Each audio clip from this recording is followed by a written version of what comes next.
Hello there, and welcome to the Sleepy Science Channel. Tonight, we're stepping into one of the most extraordinary processes in all of nature: natural healing.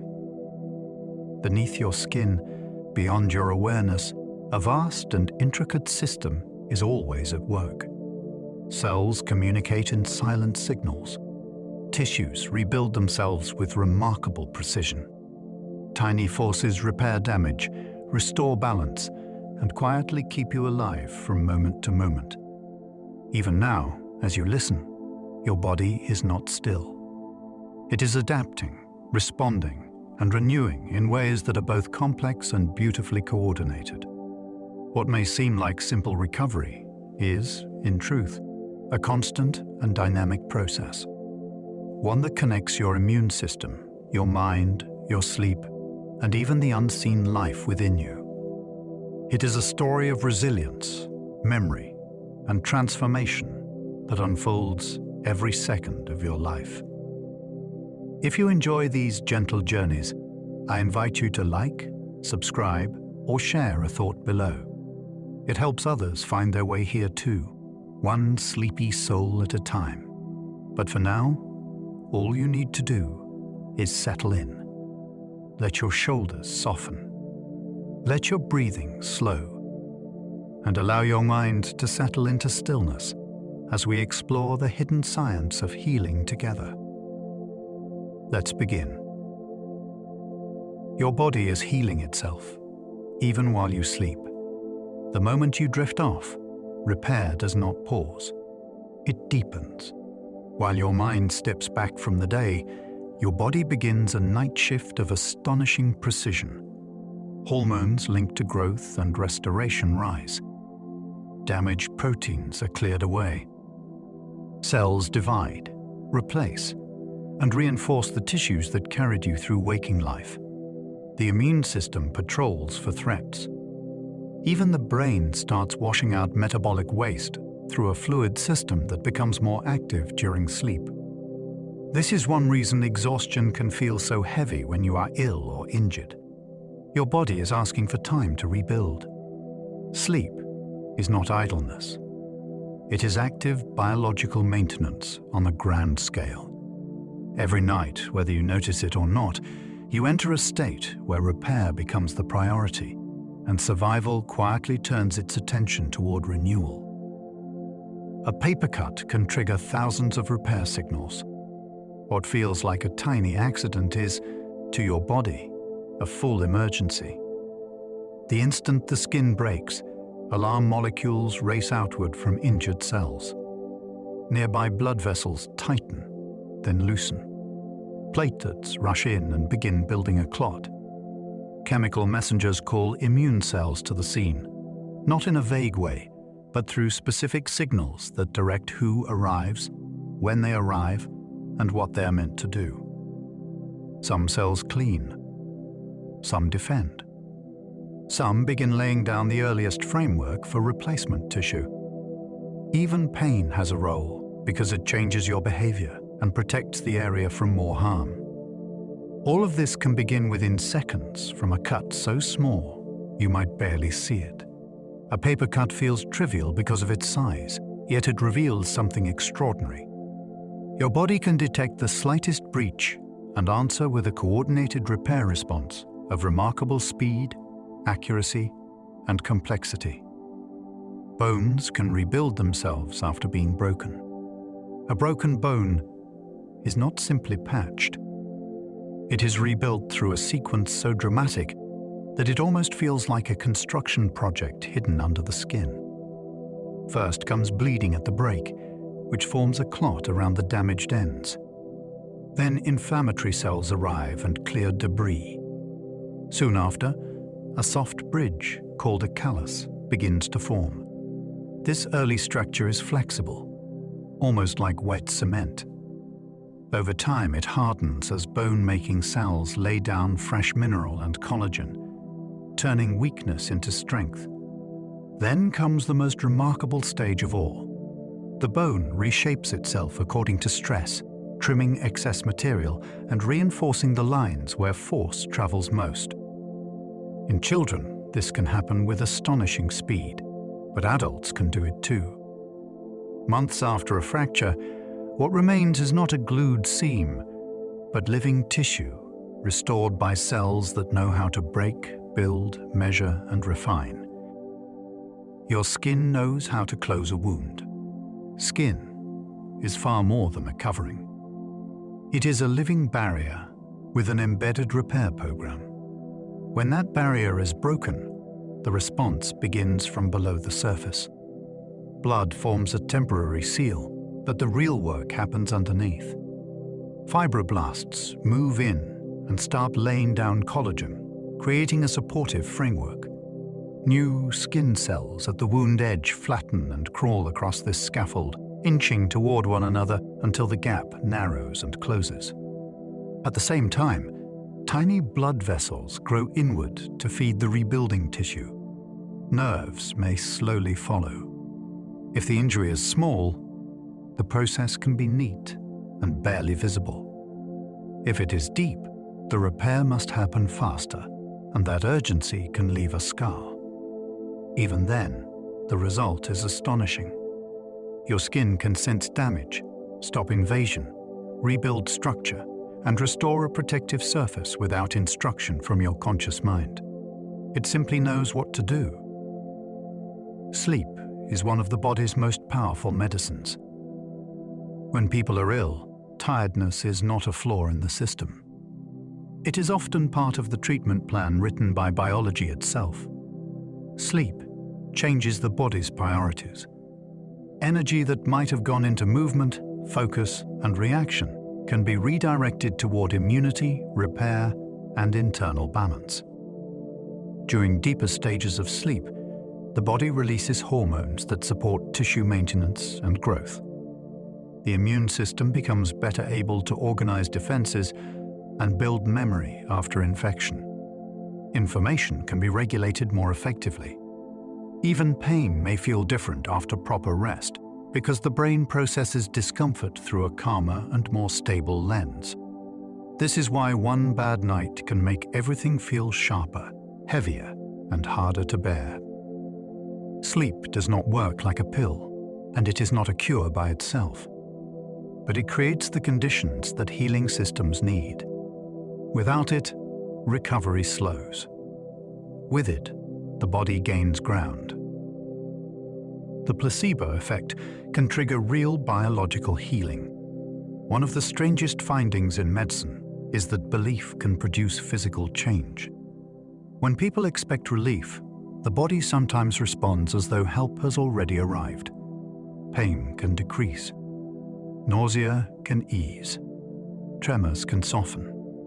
Brain scans show that this is not imaginary comfort or politeness toward a doctor. Real chemistry shifts. The brain can release its own pain-easing compounds. Stress responses can fall. Heart rate and hormone patterns can change. In some cases, even the appearance of a treatment matters. A larger pill, a trusted voice, or a more dramatic ritual can strengthen the effect. That does not mean illness is invented by the mind, and it does not mean belief can cure everything. It means expectation can reach deeply into the body's control systems and alter how symptoms are experienced. The result is astonishing. Hope, context, and trust can become active ingredients in recovery, even when the treatment itself contains none. Your immune system remembers battles for years afterward. After an infection ends, the story is not over. Hidden within your immune system are cells that keep a record of what happened. They remember the shape of invading viruses and bacteria, sometimes for years, sometimes for decades. If the same threat returns, these memory cells can respond faster and more effectively than they did the first time. That is why many childhood illnesses rarely strike with the same force twice, and why vaccination can work without causing the full disease. It is a form of biological learning. Your body studies the enemy, stalls the pattern, and prepares for the next encounter. This memory is not stored in thoughts or language. It lives in cells that circulate, wait, and recognize. In a sense, the immune system has its own version of experience. Each illness can leave behind not only weakness and recovery, but knowledge. Inside you is a defense network shaped by everything it has survived. The liver can regrow after losing part of itself. Deep beneath the ribs sits an organ with one of the most extraordinary abilities in the human body. If part of the liver is removed, the remaining tissue can grow until the organ regains its working mass. This is not magic, and it is not the same as growing a brand new liver from nothing. It is something almost as impressive. Surviving liver cells receive signals that tell them to divide, expand, and reorganize. Blood flow changes. Chemical pathways shift. The organ rebuilds itself until its vital jobs can be carried out again at full scale. That matters because the liver is one of the body's great multitaskers. It filters toxins, stores energy, helps digest fats, manages nutrients, and helps regulate countless chemical processes that keep the rest of you stable. Most people never feel it working. Yet inside the body is a structure so resilient that even after major loss, it can begin finding its way back. Stress can slow healing, even when the injury is small. A wound does not heal in isolation. It heals inside a whole body, and that body listens closely to stress. When stress stays high, hormones such as cortisol remain elevated for longer than they should. In short bursts, that can be useful. It helps prepare you for danger. But when the signal drags on, repair can begin to suffer. Inflammation may become less well regulated. Collagen can form more slowly. Sleep may worsen, appetite may shift, and the immune system may become less efficient. Even small injuries can take longer to mend under strain. Researchers have seen this in everything from minor cuts to surgical recovery. It is one reason grief, fear, and chronic pressure can be felt so physically. The body does not fully separate emotional threat from physical need. This makes healing more than a local event. A calm environment, social support, and a sense of safety can influence recovery in ways that are surprisingly real. Tiny microbes in your gut can influence inflammation and recovery. Inside your digestive system lives a vast community of bacteria, viruses, and other microbes that help shape the conditions in which healing happens. They do not merely sit there digesting leftovers. They interact with the immune system, help train it, and produce molecules that can influence inflammation throughout the body. Some help break down fiber into compounds that support the gut lining and calm immune overreaction. Others may contribute to imbalance if the microbial community is disrupted by illness, poor diet, or certain medications. This matters because inflammation is tied to so many forms of recovery, from infection to tissue repair. The gut also communicates with the brain through nerves, hormones, and chemical signals, linking digestion, stress, and resilience in ways scientists are still uncovering.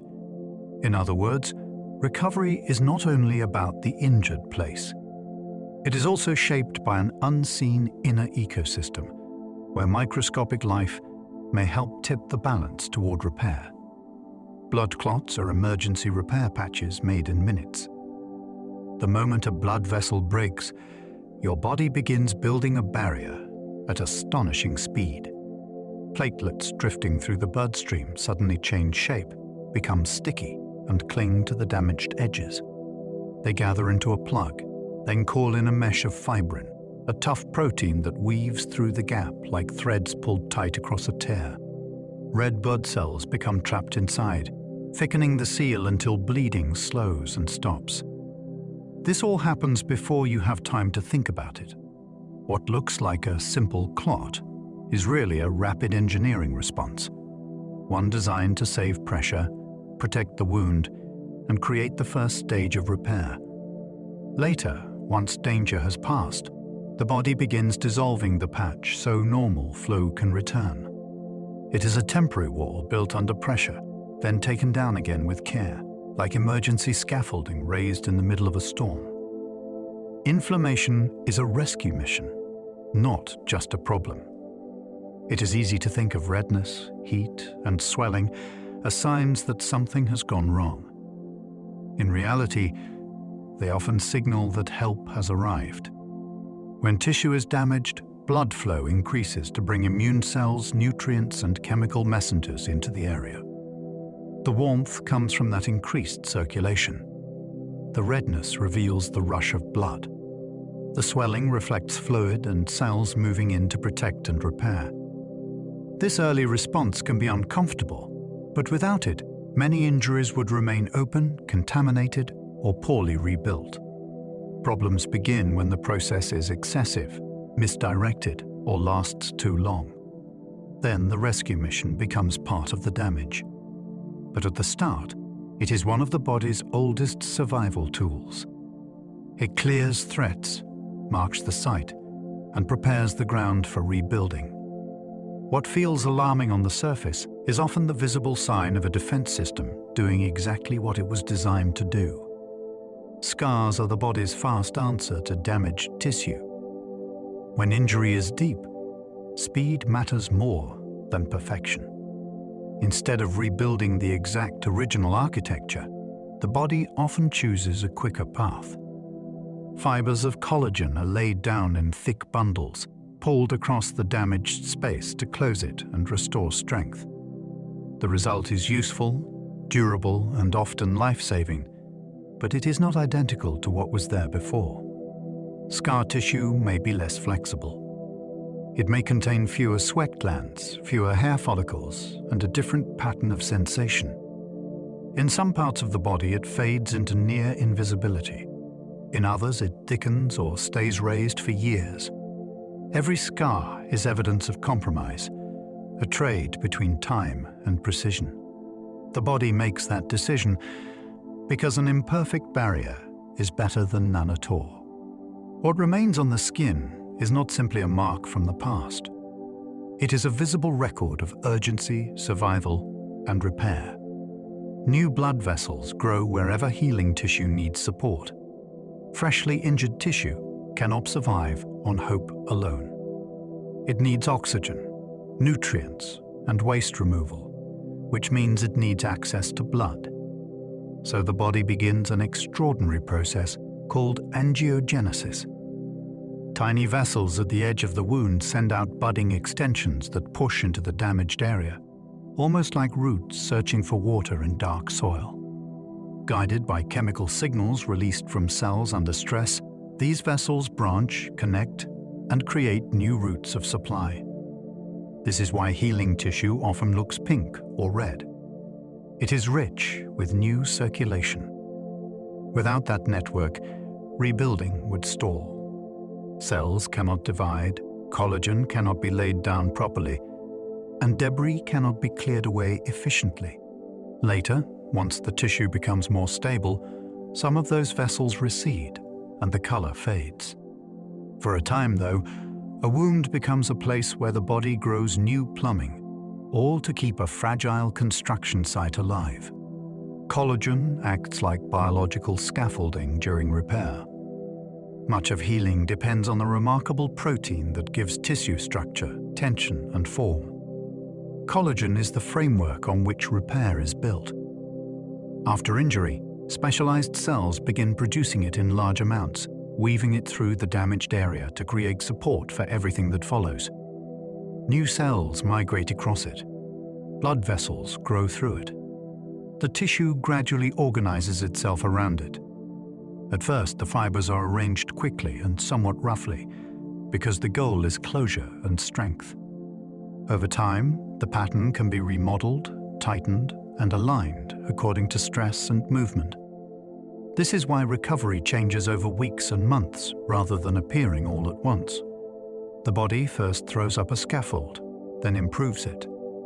Collagen is everywhere in this process, from skin and tendons to bone and internal organs. It is one of the quiet materials of life, a hidden framework that allows damaged places to become usable again. White blood cells clean wounds before rebuilding begins. Before the body can rebuild, it has to clear the ground. That job falls to white blood cells, which arrive at a wound like a cleanup crew entering a damaged building. Some cells attack bacteria and other invaders. Others swallow dead tissue, broken cells, and fragments left behind by the injury itself. This process is not glamorous, but it is essential. New tissue cannot be laid neatly across debris and contamination. Macrophages, one of the most important cell types in this stage, do more than clean. They also release signals that help shift the wound from defense into repair, almost like foremen telling the site when demolition is over and rebuilding can begin. Without this transition, healing can stall in a prolonged state of irritation and damage. So the next time a wound oozes, reddens, or feels tender, remember that beneath those signs, an entire workforce is clearing, sorting, and preparing the tissue for renewal. Platelets do far more than simply stop bleeding. Most people think of platelets as tiny plugs, useful only when blood needs to clot. That is only the beginning of their role. These small cell fragments are also powerful messengers. Once they reach an injured area, they release chemical signals that summon immune cells, influence inflammation, and help direct the next stages of repair.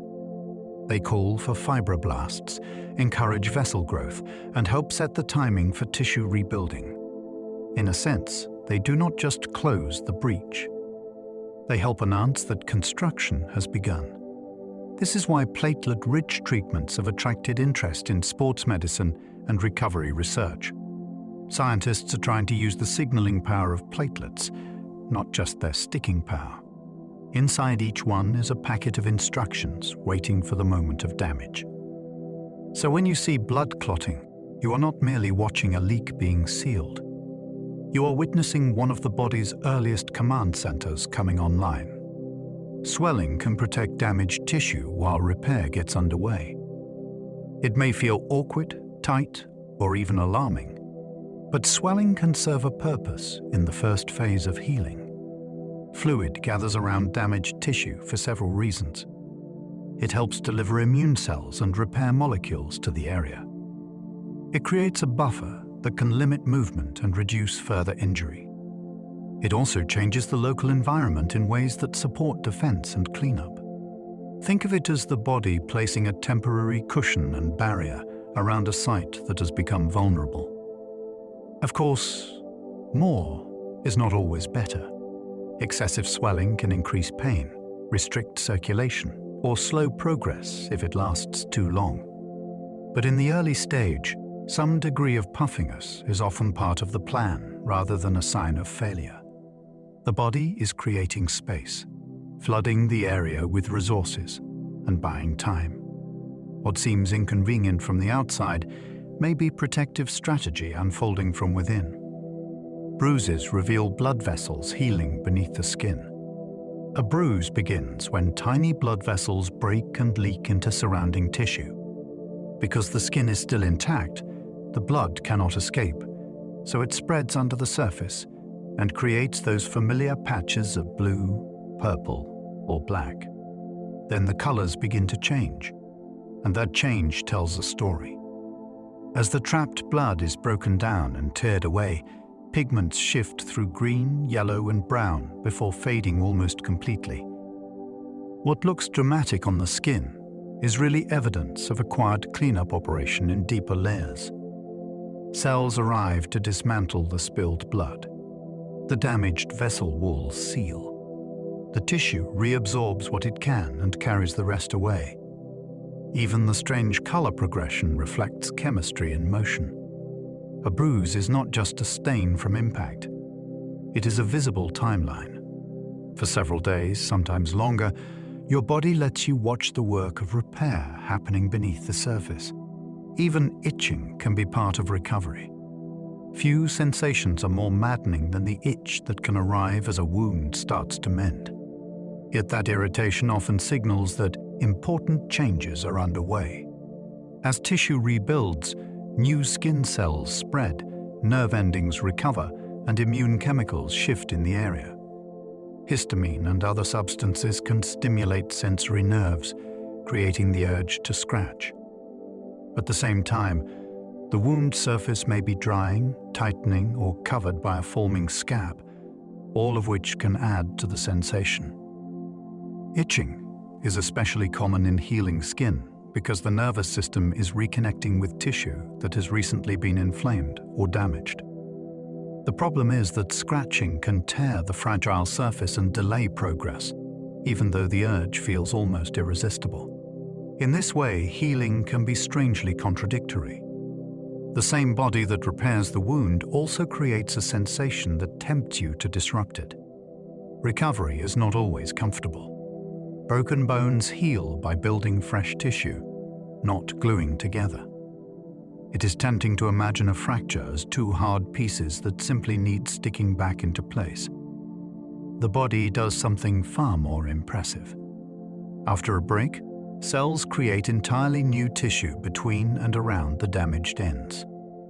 First comes a blood clot and a wave of cleanup.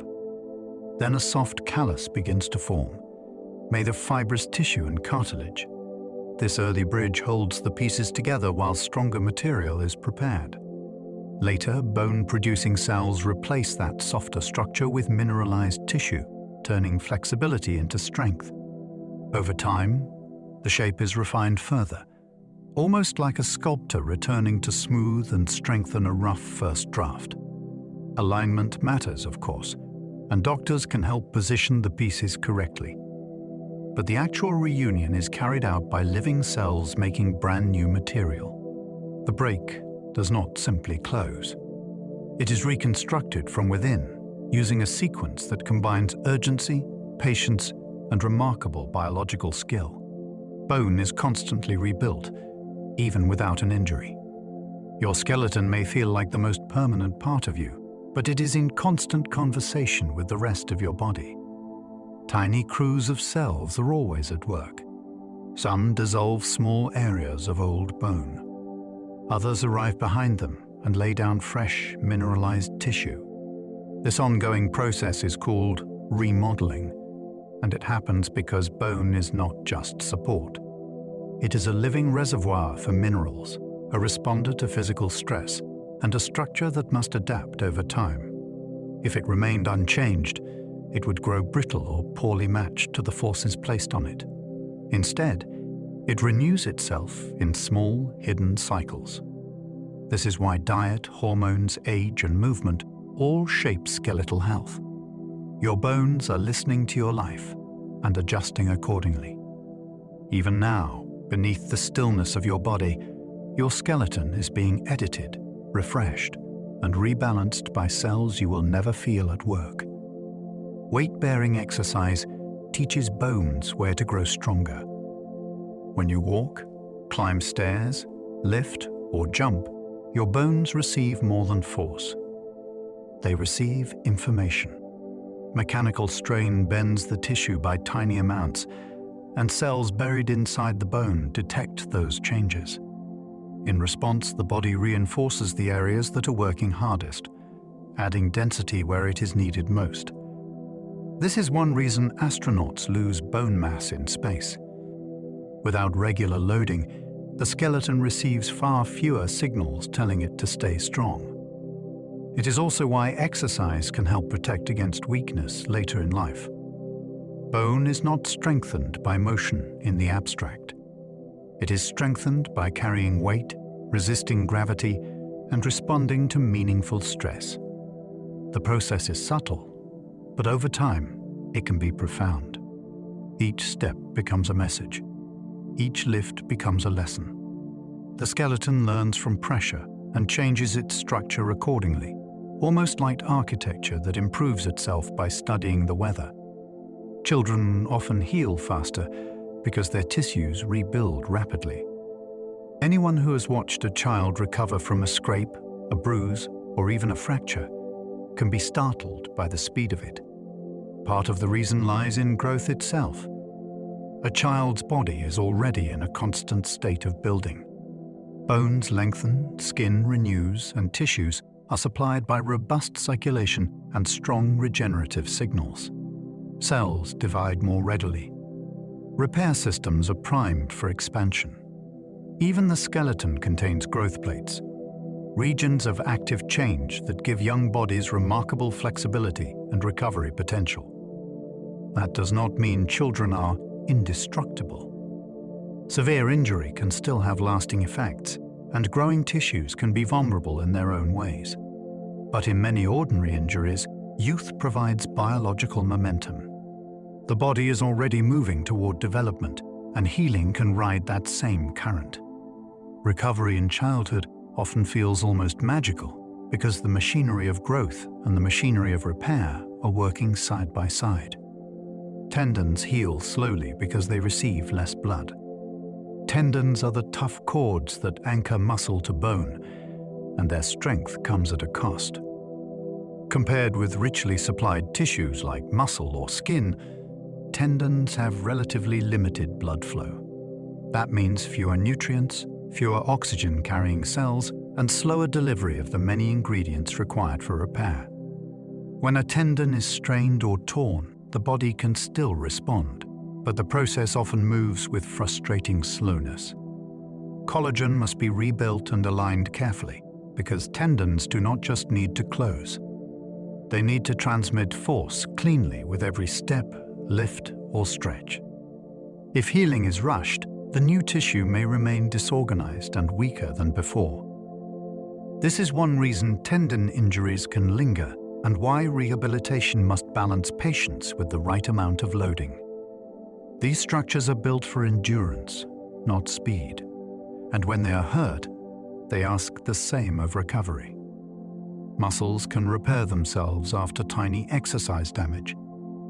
One of the strange truths of training is that improvement often begins with a controlled form of injury. During hard exercise, especially when muscles lengthen under load, microscopic damage can occur within muscle fibers. This sounds alarming, but in healthy amounts, it becomes the signal for adaptation. The immune system clears damaged components. Satellite cells, which are repair-ready helpers resting along the muscle fibers, become active and begin supporting rebuilding. Proteins are synthesized, fibers are reinforced, and the muscle may return slightly stronger or more resistant than before. This is why soreness can appear a day or two after unfamiliar effort, and why recovery matters so much between workouts. Strength does not come only from what happens during training. It comes from what the body does afterward. In a sense, each session asks a question, and the body answers during repair. With enough rest and fuel, that answer can be growth. A cast does not heal bone, your cells do. A cast can feel like the star of the story, because it is the part you see. It protects, immobilizes, and helps keep broken pieces aligned. But it does not create new tissue. The actual healing happens entirely inside the body, carried out by cells that do not care whether the support is plaster, fiberglass, or metal. Their job is to build a bridge, mineralize it, and reshape it until the fracture becomes strong again. The cast simply provides quiet conditions for that work. It limits movement, but might tear the fragile early structures forming at the break. In that sense, it is less a cure and more a bodyguard for a process already underway. This matters because people often imagine healing as something done to them from outside. In truth, much of medicine works by making space for the body's own mechanisms. The cast holds still. The cells do the rebuilding. Cartilage repairs poorly because it lacks its own blood supply. Cartilage is smooth, springy, and essential for movement. It coats the ends of bones, cushions joints, and helps surfaces glide with very little friction. Yet when it is damaged, recovery can be frustratingly limited. One major reason is that cartilage has no direct blood supply of its own. Unlike skin or muscle, it cannot easily call in a rich wave of oxygen, nutrients, and repair cells from nearby vessels. Instead, it depends on slow diffusion from surrounding fluids and tissues. That makes large-scale rebuilding difficult. Small injuries may remain for years. Repeated wear can accumulate. In joints such as the knee, that vulnerability becomes especially important because every step depends on surfaces staying smooth. Scientists have spent years trying to solve this problem with grafts, engineered tissue, and new repair strategies. The challenge itself reveals something striking. Not all parts of the body are equally equipped for renewal. Movement can help healing when tissues are ready for it. Rest is important after injury, but complete stillness is not always the best long-term plan. Once the earliest danger has passed and tissues reach the right stage, carefully chosen movement can improve circulation, reduce stiffness, and help new fibers align along useful lines of force. Joints need motion to stay nourished. Muscles need activity to avoid wasting away. Even healing tendons and ligaments often benefit from gradual loading because stress helps teach the new tissue how to function in real life. The key is timing and dose. Too much, too soon, can reopen damage. Too little for too long can leave tissue weak, rigid, and poorly organized. This is why recovery can feel so uncertain. The body must be protected, but it must also be reintroduced to motion. Healing is not merely about closure. It is about returning to function. At the right moment, movement stops being a threat and starts becoming instruction. Physical therapy works by guiding the body's rebuilding process. Recovery after injury is rarely just a matter of waiting. The body may heal, but without direction, it can heal stiff, weak, painful, or poorly coordinated. Physical therapy helps steer that process. Through carefully chosen exercises, stretches, balance work, and graded loading, it encourages tissues to regain strength and length while teaching the nervous system how to trust movement again. That last part matters more than many people realize. Pain can create guarding. Guarding can change posture and motion. Changed motion can create new problems. Therapy interrupts that cycle by restoring confidence as well as function. It can also influence circulation, joint mobility, and the way healing fibers line up under stress. In this sense, physical therapy is not separate from natural healing. It is a way of cooperating with it. The body provides the raw capacity to rebuild. Therapy helps shape the results so the repaired system can live, move, and work more fully again. Skin cells race across a wound like living closure. When the surface of the skin is broken, the body does not wait for some future rebuilding phase to begin. It starts sending cells across the gap almost at once. At the edges of the wound, skin cells loosen their hold on one another, flatten, and begin creeping forward over the moist tissue below. They do not leap or tumble. They glide in a slow, coordinated sheet, covering exposed space with surprising urgency. Beneath them, other cells are building support, but these surface cells are the first visible sign that the barrier is returning. If conditions are right, this movement can be astonishingly efficient. It is one reason small cuts can seem to heal almost by magic. What you are watching is not just skin replacing skin. It is a carefully directed migration, like a living zipper drawing itself closed. The body sends its own front line forward, cell by cell, until the world is shut out again. Deep wounds heal from the bottom upward.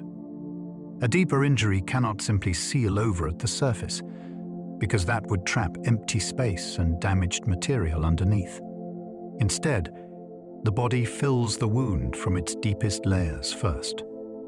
New tissue begins rising from below in a rich red bed called granulation tissue, packed with fresh cells, tiny vessels, and structural proteins.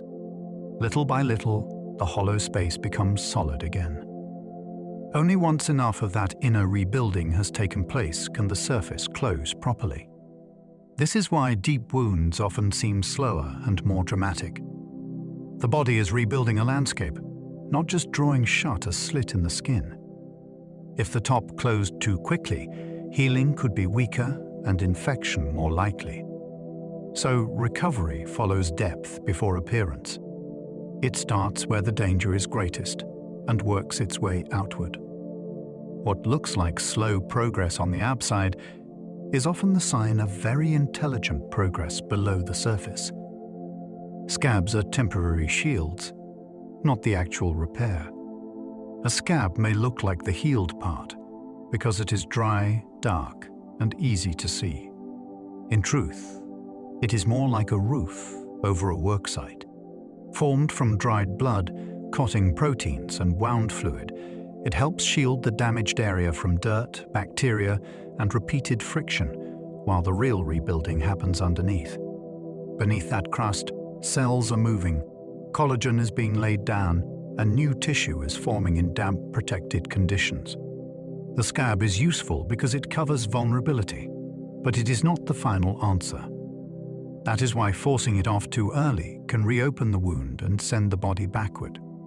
In many cases, once the tissue below is ready, the shield simply loosens and falls away on its own. The surface vanishes, but the hidden repair remains. A scab is not the healed skin. It is the body's temporary cover, while deeper repair quietly gets finished. Moist wounds often heal better than dry ones. It may sound backward, but skin usually repairs itself more efficiently in a slightly moist environment than in one allowed to dry out completely. When a wound becomes too dry, cells trying to migrate across the surface can struggle, almost like workers crossing cracked ground instead of smooth paving. Moisture helps those cells move, supports enzyme activity, and reduces the formation of thick, rigid crusts that can slow closure. It also allows the underlying repair process to continue with less disruption. This does not mean a wound should be wet, dirty, or sealed in harmful fluid. It means the body often performs best when the injured area is protected from drying into a hard shell. Modern wound care changed dramatically when this became clear. Healing is not helped by turning the site into a desert. It is helped by preserving the living conditions cells need to rebuild. Sometimes better repair begins with better humidity. Scar tissue is different from the skin it replaces. When the body repairs a damaged patch of skin, it restores protection first and detail second if it can manage it at all. The replacement tissue is often made with thicker, more rapidly laid collagen arranged in a pattern that favors speed and strength over elegance. As a result, the new surface may feel tighter, look paler or shinier, and behave differently from the skin around it. It may sweat less. It may stretch differently. Hair follicles and oil glands may not return. Sensation can change too, sometimes becoming numb, sometimes unusually sensitive. This is why a healed area may close beautifully and still never be exactly what it was before. The body has solved the emergency, but it has not always restored every original feature. That difference is fascinating because it reveals what healing values most under pressure. It chooses survival, seal, and stability first, then accepts imperfection as the price of speed. Burns heal differently because heat destroys tissue layers unevenly. A cut is a break in the skin. A burn is more complex because heat can damage tissues in depth, and not all areas are injured equally. One part of the burn may be mild and recover quickly, while another, only millimeters away, may be far more deeply harmed. Heat also injures cells beyond the point of contact, setting off inflammation and fluid loss in a wider zone. That is why burns can look deceptively simple at first and then evolve over time. The body must sort what tissue can recover and what tissue must be cleared away. In smaller burns, surviving cells in hair follicles and glands can help repopulate the surface. In deeper burns, those hidden reservoirs may be lost, making repair much slower and often more scar-prone. What makes burns so challenging is not only pain. It is the way heat reshapes tissue in layers, leaving the body to rebuild a damaged map. Hair can sometimes regrow after skin has healed. Whether hair returns after an injury depends on something hidden far below the surface. Hair grows from follicles, tiny structures tucked into the deeper layers of skin. If those follicles survive the damage, even when the upper skin is torn or scraped away, hair may eventually return as healing progresses. At first, the area may look smooth, pink, and bare. Then, weeks or months later, new strands can begin appearing, a quiet sign that deeper structures were spared. If the follicles are destroyed, however, the body can close the wound without ever restoring hair growth there again. This difference can make two scars that look similar behave very differently over time. It also reveals that healing is not only about sealing skin. It is about which hidden parts remain alive beneath the repair. Hair regrowth can seem small, yet it tells a larger story. Sometimes recovery reaches deeper than the eye first realizes. Fingernails quietly record illness, stress, and recovery. Your fingernails grow slowly and steadily, almost like tiny biological timelines. Because they form from living tissue at the nail root, anything that disrupts the body for long enough can leave a mark in the nail that appears weeks later. Severe illness, high fever, intense stress, nutritional strain, or major physical recovery can all interrupt normal growth.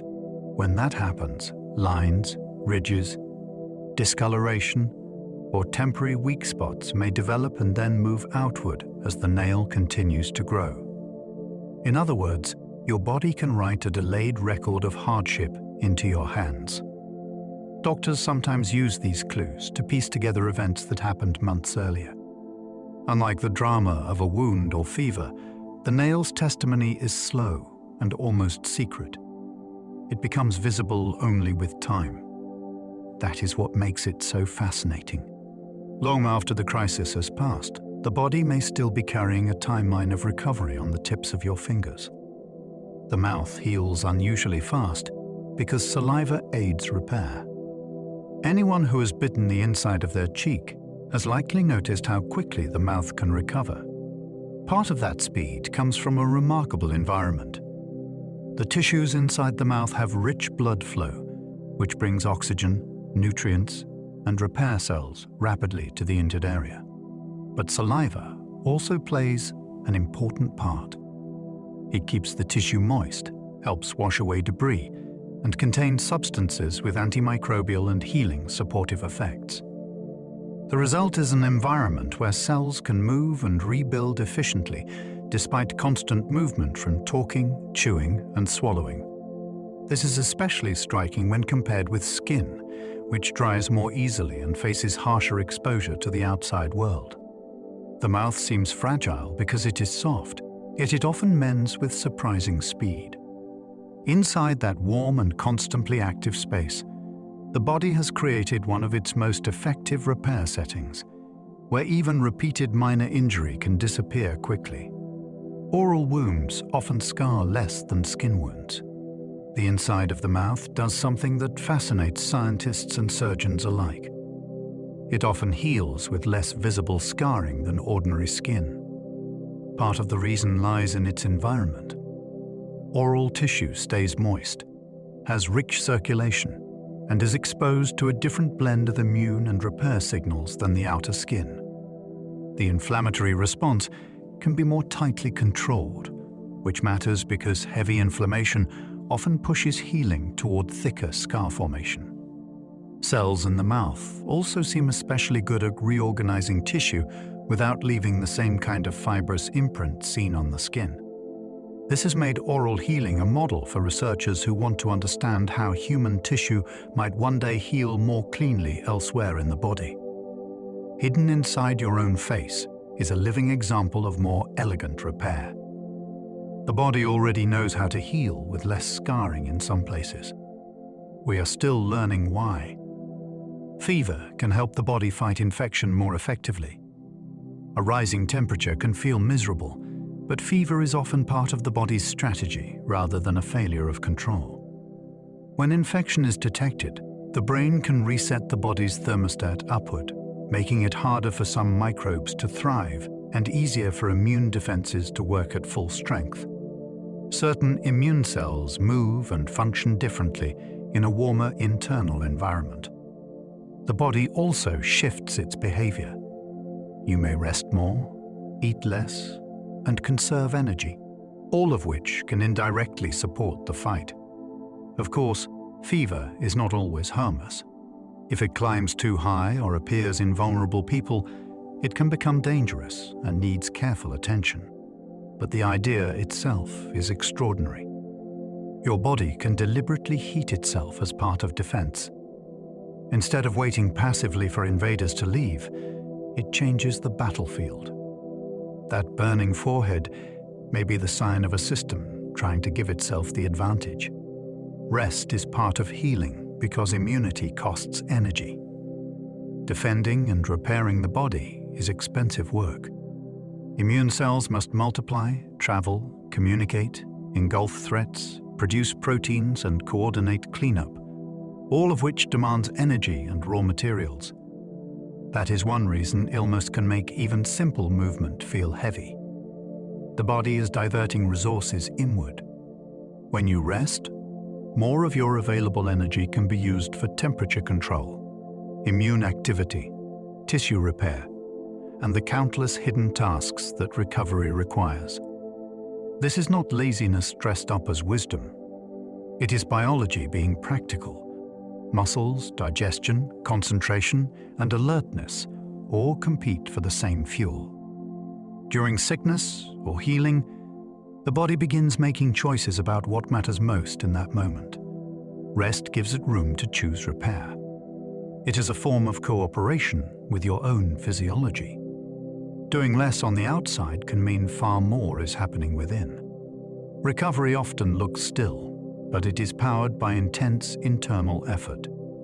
Appetite often changes because the body is reallocating resources. One of the oddest parts of illness is that the body can need energy badly and still make food seem unappealing.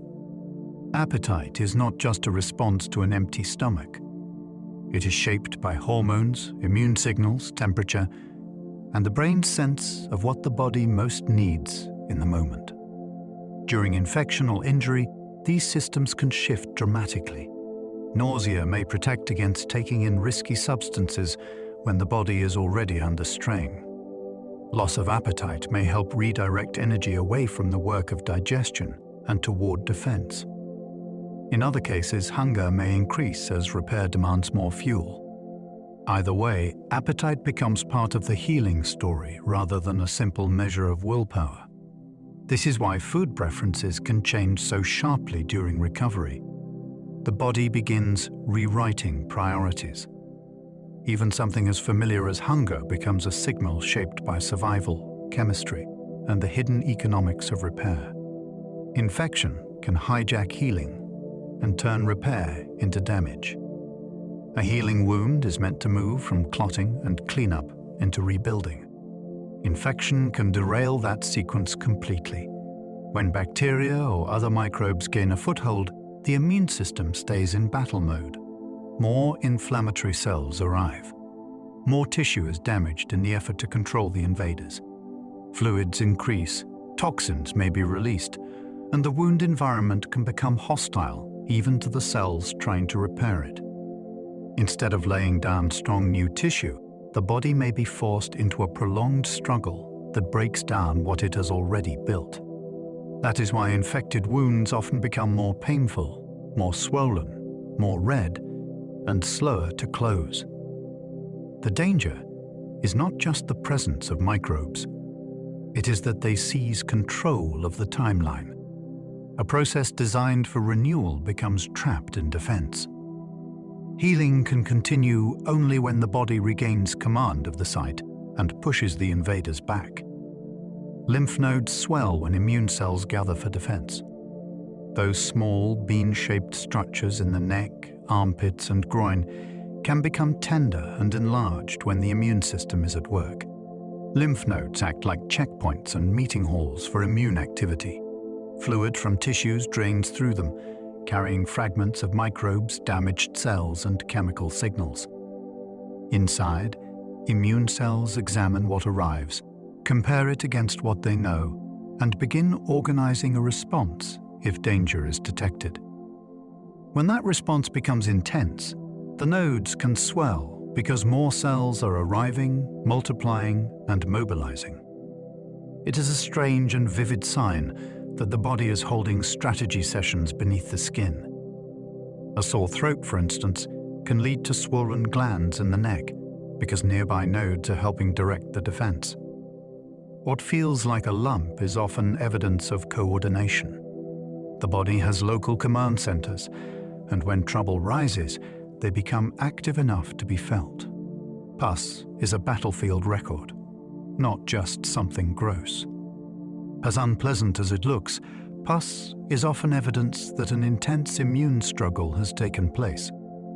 It is usually made of dead white blood cells, destroyed bacteria, tissue debris, and fluid left behind after the body has fought hard at a site of infection or inflammation. In other words, it is not the invader itself, but the remains of the battle. The body sends immune cells into dangerous territory to engulf microbes and break down damaged material. Many of those cells die in the process. Their remains accumulate with the wreckage of what they were sent to destroy. That thick yellow or green fluid is the residue of defense under pressure.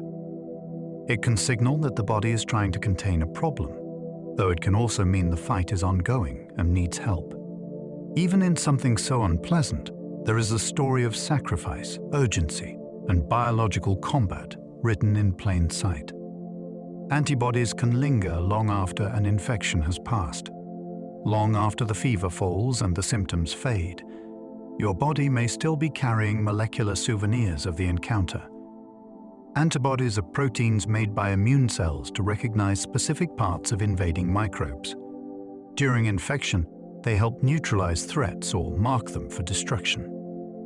But some remain in circulation afterward, sometimes for months, sometimes for years. They are part of the body's memory of what it has seen.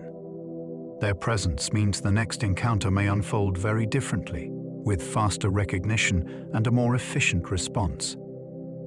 This is one reason recovery is not just a return to normal. In some ways, it is an education. The body has learned something and kept the pattern on file. Antibodies are not thoughts, yet they represent stored experience all the same. Invisible and silent, they drift through the blood as reminders that a past battle has already shaped the defenses of the future. Vaccines train healing systems before danger ever arrives. One of the most extraordinary ideas in medicine is that the body can be taught to prepare for an illness it has not yet faced. Vaccines do this by showing the immune system a safe version or fragment of a threat, enough to trigger learning without causing the full destructive disease. Immune cells study the pattern, respond to it, and build memory that can be called on later if the real microbe appears. In that sense, vaccination is not merely protection. It is rehearsal. The body practices recognition before the emergency begins. This matters because infections can do damage not only through the microbes themselves, but through the chaos they unleash in tissues and organs. The prepared immune system can respond faster, limiting that damage and helping recovery begin sooner. The brilliance of vaccination lies in its timing. It turns defense into foresight. Healing is helped not only by repair afterward, but by preparation before the danger arrives. The immune system can repair tissue as well as defend it. It is easy to picture the immune system as an army whose only task is attack. In reality, many of its cells are deeply involved in cleanup, coordination, and repair. After danger is brought under control, immune signals begin shifting the tissue environment away from battle and toward rebuilding. Certain cells help clear away dead material, calm inflammation, and release factors that encourage blood vessel growth, collagen formation, and regeneration. Some of the same cells that once destroyed infected targets later help guide recovery. This dual role is one of the most elegant features of biology. Defense and repair are not separate departments. They are phases of one larger response. The body fights, then helps mend what the fight damaged. When this balance works well, healing moves forward smoothly. When it fails, inflammation can linger and tissue can suffer. The immune system is not just a guard at the gate. It is also part of the reconstruction crew. Chronic inflammation can quietly block the body's repair efforts. Short-lived inflammation can save tissue. Chronic inflammation can slowly wear it down. When inflammatory signals remain switched on for too long, the body may stay trapped in a state that favors irritation over rebuilding. Repair cells receive mixed messages. Blood vessels, connective tissues, and organs may endure constant low-level stress. Instead of moving cleanly from alarm into recovery, the system smolders. This can happen in joints, blood vessels, the gut, and many other tissues, often without the dramatic signs people associate with obvious injury. Over time, the effect can be profound. Healing becomes less efficient. Wear accumulates. Pain may persist even when no clear new damage is happening. What makes chronic inflammation so unsettling is its quietness. It does not always announce itself with fever or swelling. Sometimes it lingers in the background, interfering with repair day after day. The body is built to heal, but prolonged alarm can keep the brakes on. Sleep loss can slow wound healing by measurable amounts. Even a small wound can reveal how much the body depends on sleep.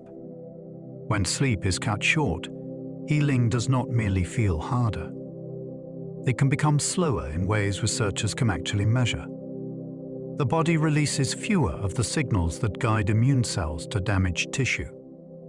Inflammation can become less well controlled. Collagen may be laid down less effectively. Blood sugar and stress hormones can shift in ways that make repair more difficult. In studies, people who sleep poorly often take longer to recover from minor injuries than those who rest well.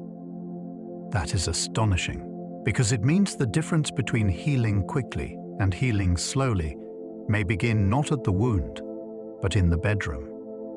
A lost night of sleep is not just mental fog the next day. It can change the pace of real tissue repair.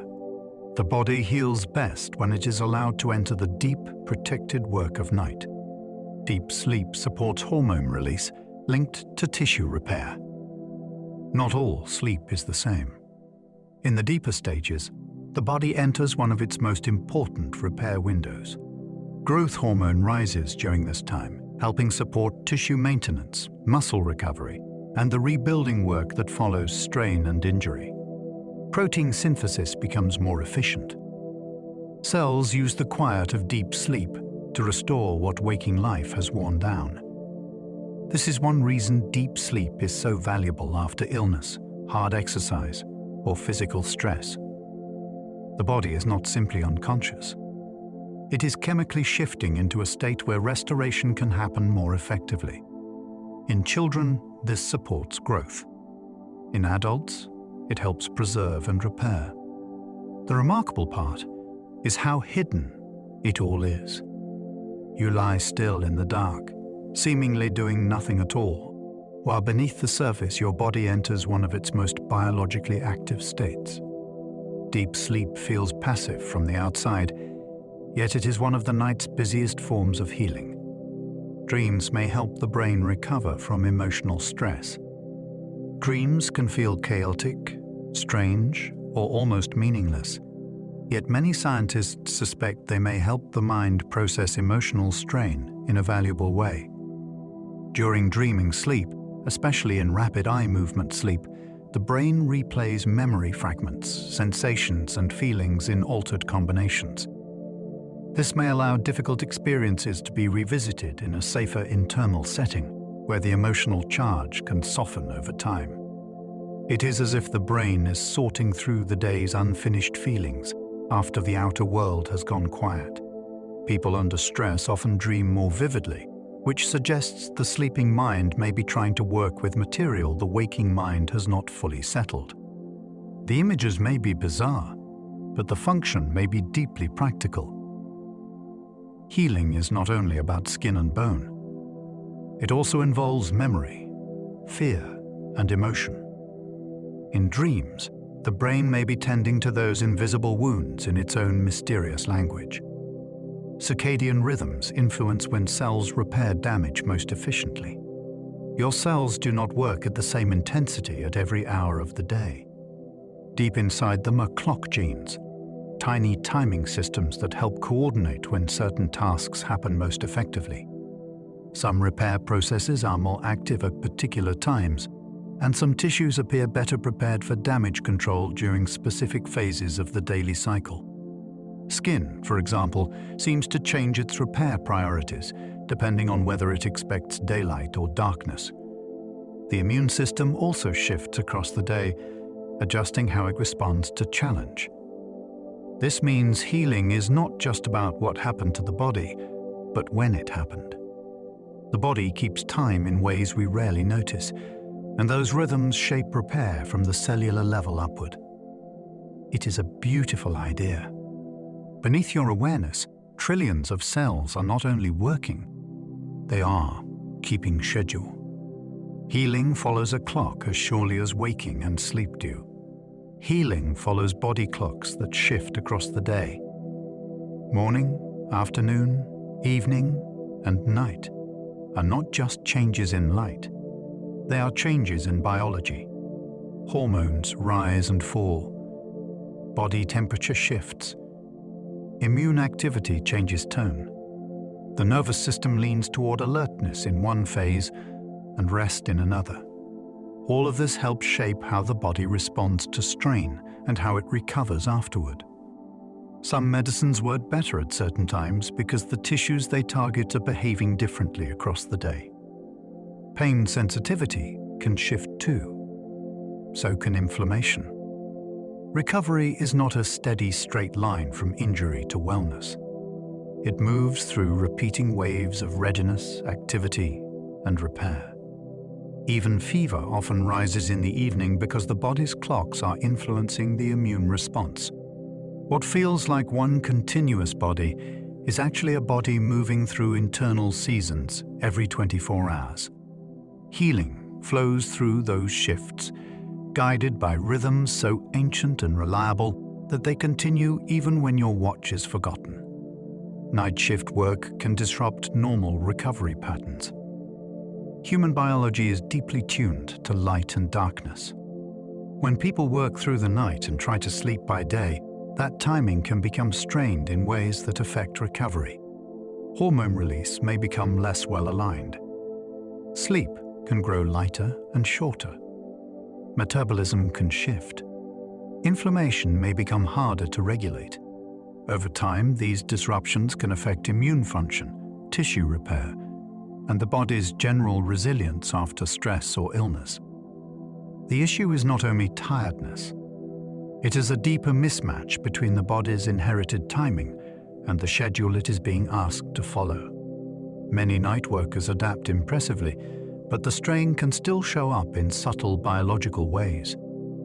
This makes recovery more complicated because the body is being asked to heal while its inner clocks are under pressure. In a world that can stay bright all night, the body still remembers the older rhythm of dusk, sleep, and repair. Even a nap can improve pain tolerance and mood. A nap can seem small, almost trivial, compared with a full night of sleep. Yet even a brief period of rest can change how the body and mind handle discomfort. When people are sleep-deprived, pain often feels sharper and emotions more difficult to regulate. A nap can take some of that edge off. It may restore alertness, improve patience, and slightly raise the threshold at which discomfort becomes overwhelming. Part of this may come from the nervous system settling out of a more stressed state. Part may come from the simple fact that the brain functions better when it has been allowed to rest. This matters in healing because mood and pain are not separate from recovery. They influence movement, stress, and the ability to cope with symptoms. A nap will not solve every problem, but it can shift the landscape. Sometimes a short retreat into sleep gives the body just enough quiet to handle pain differently. Melatonin does more than help you feel sleepy. Most people know melatonin as the hormone that rises in darkness and helps signal that night has arrived. But its role may be broader than making you drowsy. Melatonin also interacts with immune activity, antioxidant defenses, and cellular stress responses in ways that may matter for healing. It helps the body recognize that it is time to shift out of daytime alertness and into a state more suited for restoration. That change affects far more than the eyelids. Cells begin behaving differently. Repair processes gain room to unfold. Oxidative stress may be buffered more effectively. The fascinating thing is that melatonin works as part of a larger night message. Darkness itself changes the body's chemistry, and this hormone is one of its clearest signals. The coming of evening is not only a cue for rest, it is a cue for repair. In that sense, melatonin belongs not just to sleep, but to the wider biology of recovery. Sleep helps the brain clear metabolic waste each night. The brain is busy all day, burning energy, firing signals, and producing metabolic byproducts that need to be cleared away. During sleep, especially deeper sleep, a remarkable housekeeping system becomes more active. Fluid moves through brain tissue more effectively, helping wash away waste products that build up during waking hours. It is almost as if the sleeping brain opens its nighttime cleaning routes after the mental traffic has quieted. This matters because a well-maintained brain is better able to regulate pain, mood, memory, and the countless commands that help the body recover. Sleep is often spoken of as mental rest, but it is also physical maintenance for the nervous system itself. That is extraordinary. The brain, the organ through which you know the world, needs regular intervals of unconsciousness simply to clean up after being awake. Healing depends in part on that cleansing, because clarity, resilience, and regulation all begin in a brain that has been cared for. Recovery from illness often begins with overwhelming tiredness. One of the earliest signs that the body is entering a healing phase can be a wave of exhaustion so strong it feels impossible to resist. This is not weakness in the moral sense. It is often biology changing priorities. During infection or after intense strain, immune signals reach the brain and alter behavior. Activity begins to feel less appealing. Sleepiness deepens. Muscles seem heavier. The body is creating the conditions for repair by making outward action harder and inward restoration easier. That profound tiredness can be frustrating, yet it is also deeply intelligent. It helps keep energy available for fever, immune coordination, tissue repair, and the many hidden costs of recovery. In this way, fatigue becomes part of treatment rather than merely a symptom of disease. The body is not shutting down. It is redirecting resources. Sometimes healing begins not with strength returning, but with the body insisting that you stop and let it work. Stress hormones can delay collagen formation in wounds. A wound does not heal in emotional isolation. When stress remains high, hormones such as cortisol and adrenaline can alter the chemistry of repair in very concrete ways. One of the processes affected is collagen production, which matters because collagen helps give healing tissue structure and strength. Under chronic stress, the body may spend more time in a state geared toward vigilance and survival rather than careful rebuilding. Blood flow can change. Inflammation can become less balanced.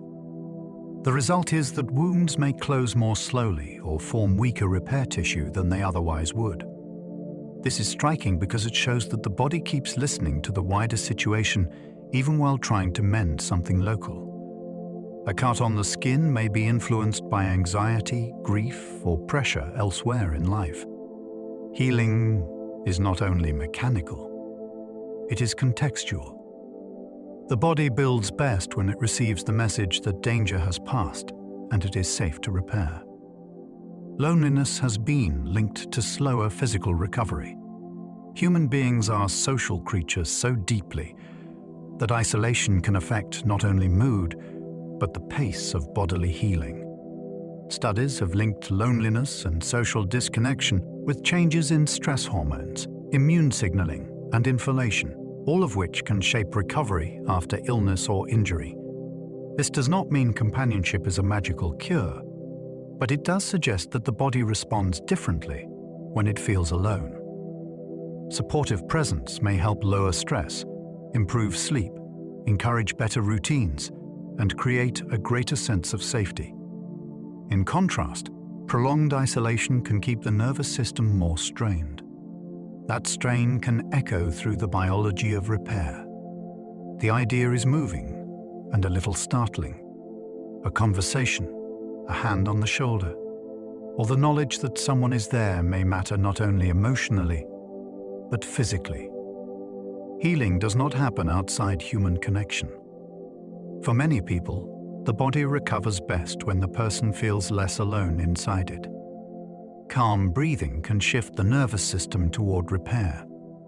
Breathing is one of the few body rhythms you can influence directly, and that makes it a powerful doorway into the nervous system. Slower, steadier breathing can help activate the branch of the nervous system linked to rest, digestion, and recovery. Heart rate may ease. Muscles may release tension. Stress signals can soften.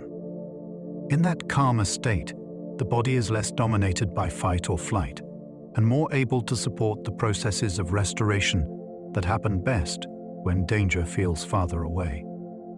This is why deliberate breathing is used in pain management, rehabilitation, sleep routines, and stress reduction. It is not magic. It is physiology, accessed through rhythm. A few careful breaths can change how the whole body is receiving the moment. That matters because healing is influenced by internal state. When breathing becomes slower and more regular, the body often takes it as a signal that it can begin doing more than defend. It can begin repairing. Fear can amplify pain long after danger has passed. Pain is not only a signal from tissue, it is also shaped by what the brain believes is happening. If the nervous system learns to expect danger around a certain movement, place, or sensation, fear can make pain feel stronger even after the original injury has improved. This is one of the stranger truths in healing. The body may be safer than it feels. The brain, trying to protect you, keeps the alarm high because it remembers what happened before. That memory can make muscles tighten, attention fix on symptoms, and ordinary sensations feel threatening. The result is a loop where fear feeds pain and pain strengthens fear. Breaking that loop often requires more than waiting for tissue to heal. It may require gentle exposure, reassurance, and renewed confidence in movement. The nervous system must learn not only that the body is healing, but that it no longer needs to sound the same level of alarm for every small signal. Hope can change how the brain interprets symptoms. Hope may sound abstract, yet it can influence the nervous system in very practical ways. When a person expects improvement, the brain often interprets symptoms differently. Pain may feel less threatening. Uncertainty may become more tolerable. Attention may shift away from constant scanning for danger. This does not mean hope invents recovery out of nothing, and it does not mean symptoms are imaginary. It means the brain is an active participant in how symptoms are experienced. The meaning attached to a sensation can change how intense it feels and how much distress it causes. A hopeful person may move more, sleep better, and cope more steadily, all of which can support healing. The remarkable thing is that expectation can help shape biology without needing to be mystical. A mind that believes improvement is possible often gives the body a more favorable environment in which to heal. Hope is not the whole story, but it can change the tone of the entire experience. Touch can reduce stress signals that interfere with healing. A safe, comforting touch can do more than communicate affection.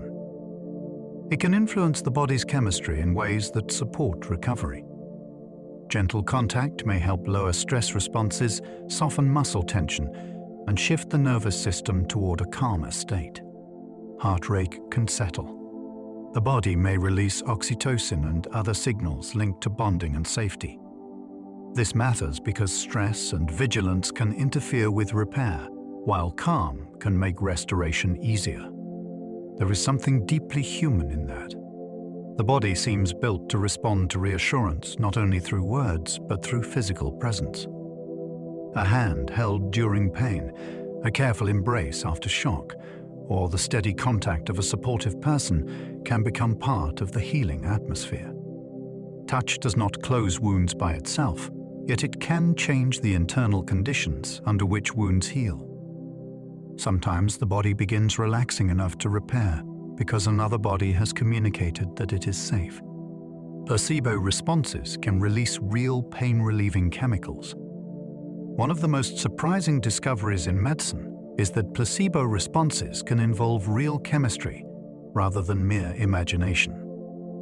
When people expect relief, the brain can release substances such as endorphins, which are natural pain-easing chemicals that act on some of the same pathways targeted by medications.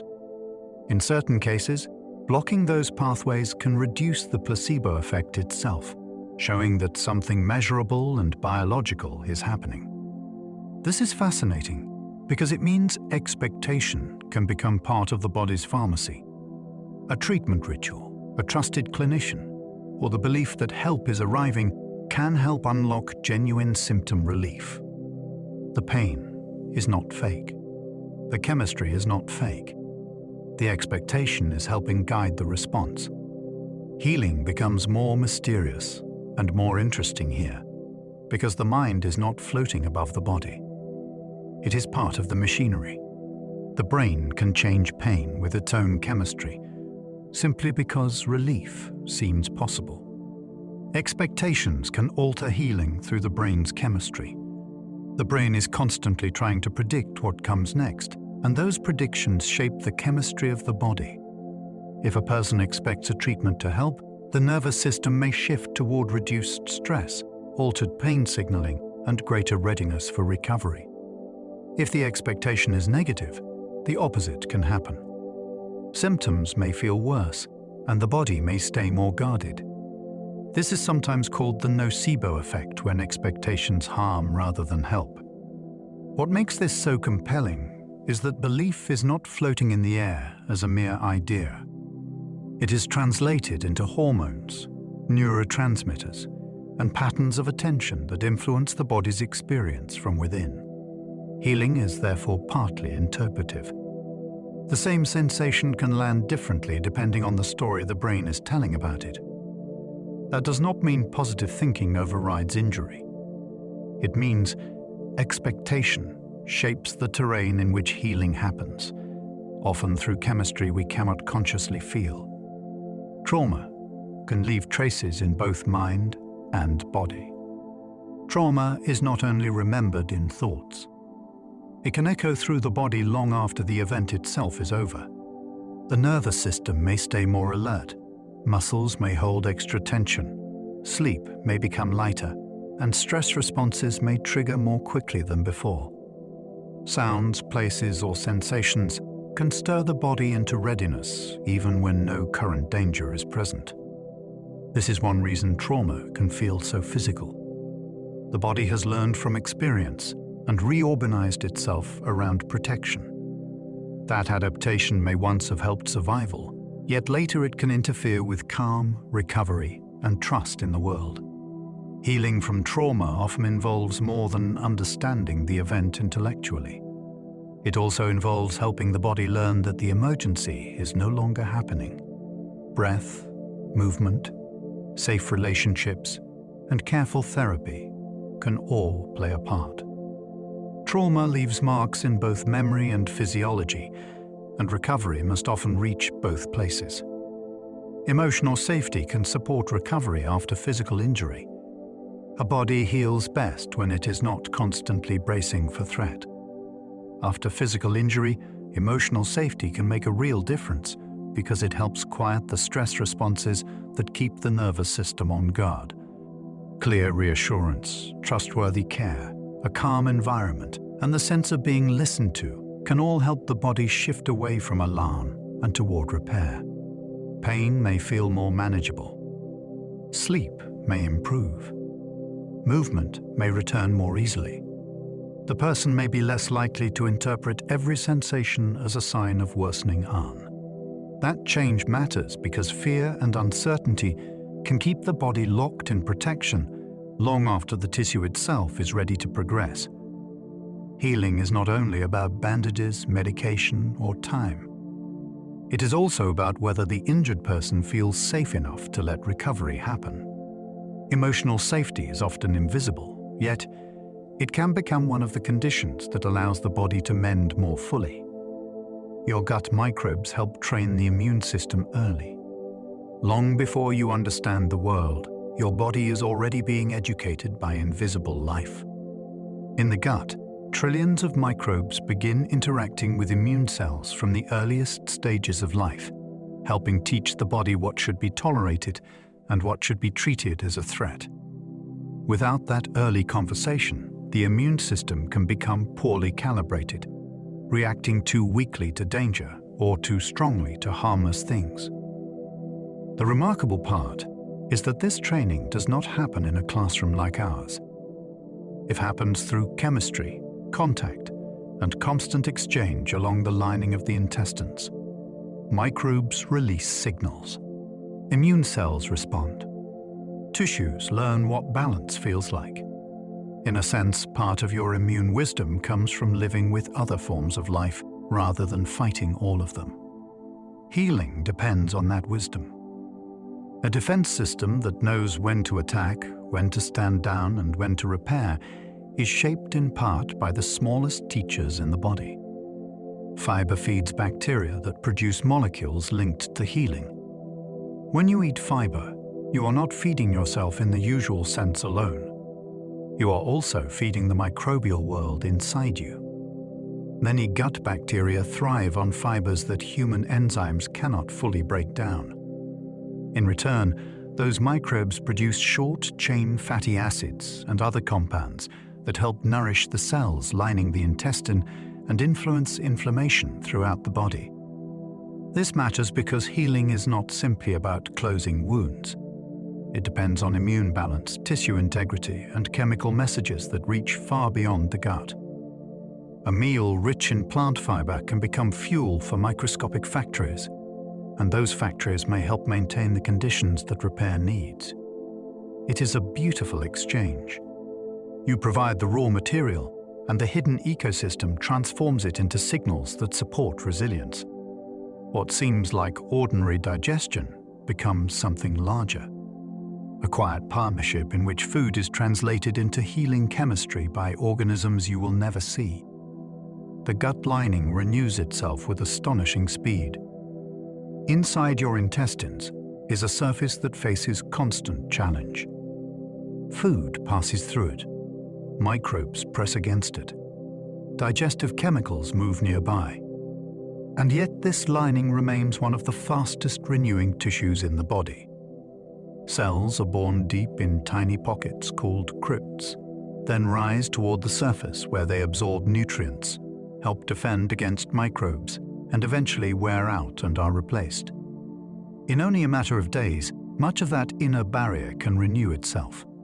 That pace is extraordinary, especially when you remember how much this tissue must endure. The body cannot afford to let it become weak or ragged for long. Too much depends on it.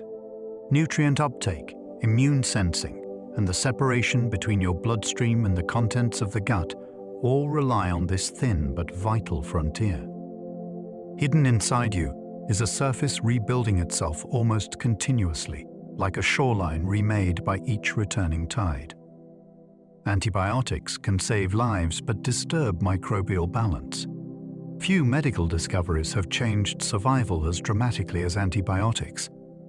They can stop dangerous infections that once killed in huge numbers, and their value is beyond doubt. Yet these powerful drugs often do not target only the harmful microbes causing trouble. They can also disrupt beneficial bacteria living in the gut and other parts of the body, thinning out communities that help regulate digestion, immunity, and inflammation. After a course of antibiotics, the microbial landscape may recover quickly in some people and more slowly in others. During that time, the balance can shift in ways that affect comfort, resilience, and recovery. This is not a reason to fear necessary treatment. It is a reminder that healing sometimes involves trade-offs. Medicine may remove one thread while temporarily disturbing another important system. Inside the body, rescue can be complex. A life-saving intervention can also leave behind an ecosystem that must rebuild itself in the aftermath. Fermented foods may influence inflammation through the microbiome. For thousands of years, people have preserved food by letting microbes transform it. Yogurt, kefir, kimchi, sauerkraut, and many other fermented foods are the result of tiny organisms reshaping raw ingredients into something new. Modern science has become fascinated by what that might mean inside the body. Some fermented foods may help influence the composition or behavior of the gut microbiome, and through that route, they may affect immune signaling and inflammation.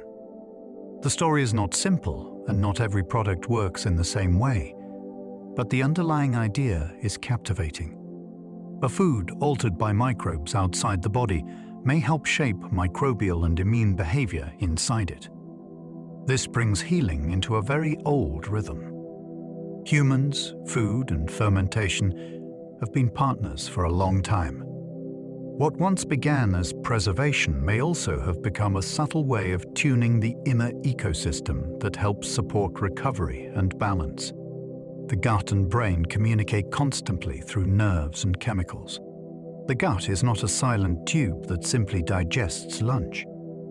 It is in constant conversation with the brain.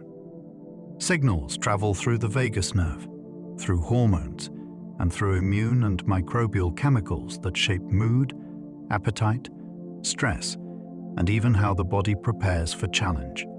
This is why fear can turn the stomach, why grief can flatten hunger, and why digestive trouble can affect the mind so strongly.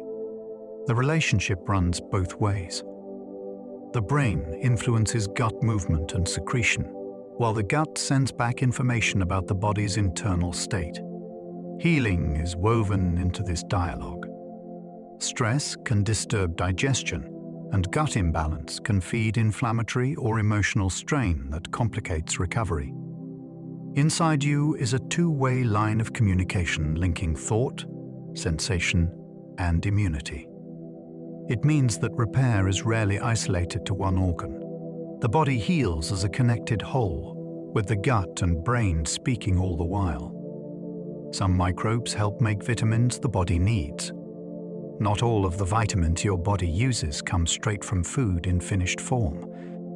Some are partly supplied by the tiny organisms living within you. Certain gut microbes can produce compounds such as vitamin K and several B vitamins, contributing to a chemical economy that supports blood clotting, energy metabolism, and many other processes linked to being health and repair. This does not mean microbes replace the need for a good diet, but it does reveal something profound. The body is not working alone. It shares part of its nutritional world with other life forms that live inside it. Their labor becomes part of your biology. In the context of healing, that is especially striking, because vitamins help support tissue maintenance, enzyme activity, and many of the hidden reactions recovery depends on. A portion of the chemistry that keeps you functioning may be supplied by unseen partners, quietly manufacturing useful molecules in the dark folds of the gut. Digestive health can shape recovery far beyond the stomach. It is easy to think of digestion as a local matter, something that begins and ends with the belly. In reality, the state of the digestive system can influence healing throughout the body. The gut determines how well nutrients are absorbed, and those nutrients are the raw materials for rebuilding tissue, making immune proteins, and supporting energy production. The gut lining also acts as a barrier that helps control what enters the bloodstream. If that system is stressed or inflamed, immune balance can shift in ways that echo far beyond digestion itself. Even mood and sleep can be affected through the gut-brain connection, which matters because both can shape recovery. This makes digestive health far more than a comfort issue. It is part of the body's larger repair landscape. A wound on the skin, an illness in the chest, or strain in the muscles may all depend in some measure on what is happening deep in the gut. The appendix may serve as a refuge for good bacteria. For years, the appendix was treated as a useless leftover, a small pouch with no meaningful job. More recent thinking has made the story more interesting. Some scientists propose that it may act as a kind of refuge for helpful gut bacteria, a protected corner where beneficial microbes can persist when illness, diarrhea, or other disruption clears out large parts of NEA. The intestines.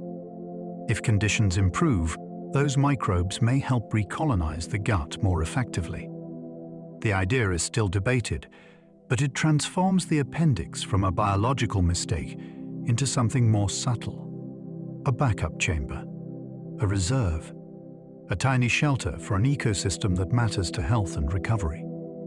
Even if it is not essential for survival, the possibility itself is fascinating.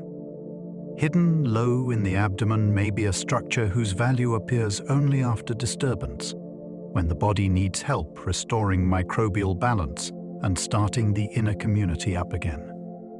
Microbial imbalance has been linked to slower healing in some conditions.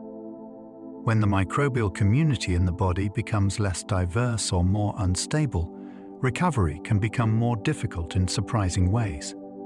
Researchers have linked imbalance in the microbiome to delayed healing in certain wounds, metabolic problems, inflammatory bowel conditions, and other states where repair depends on immune coordination.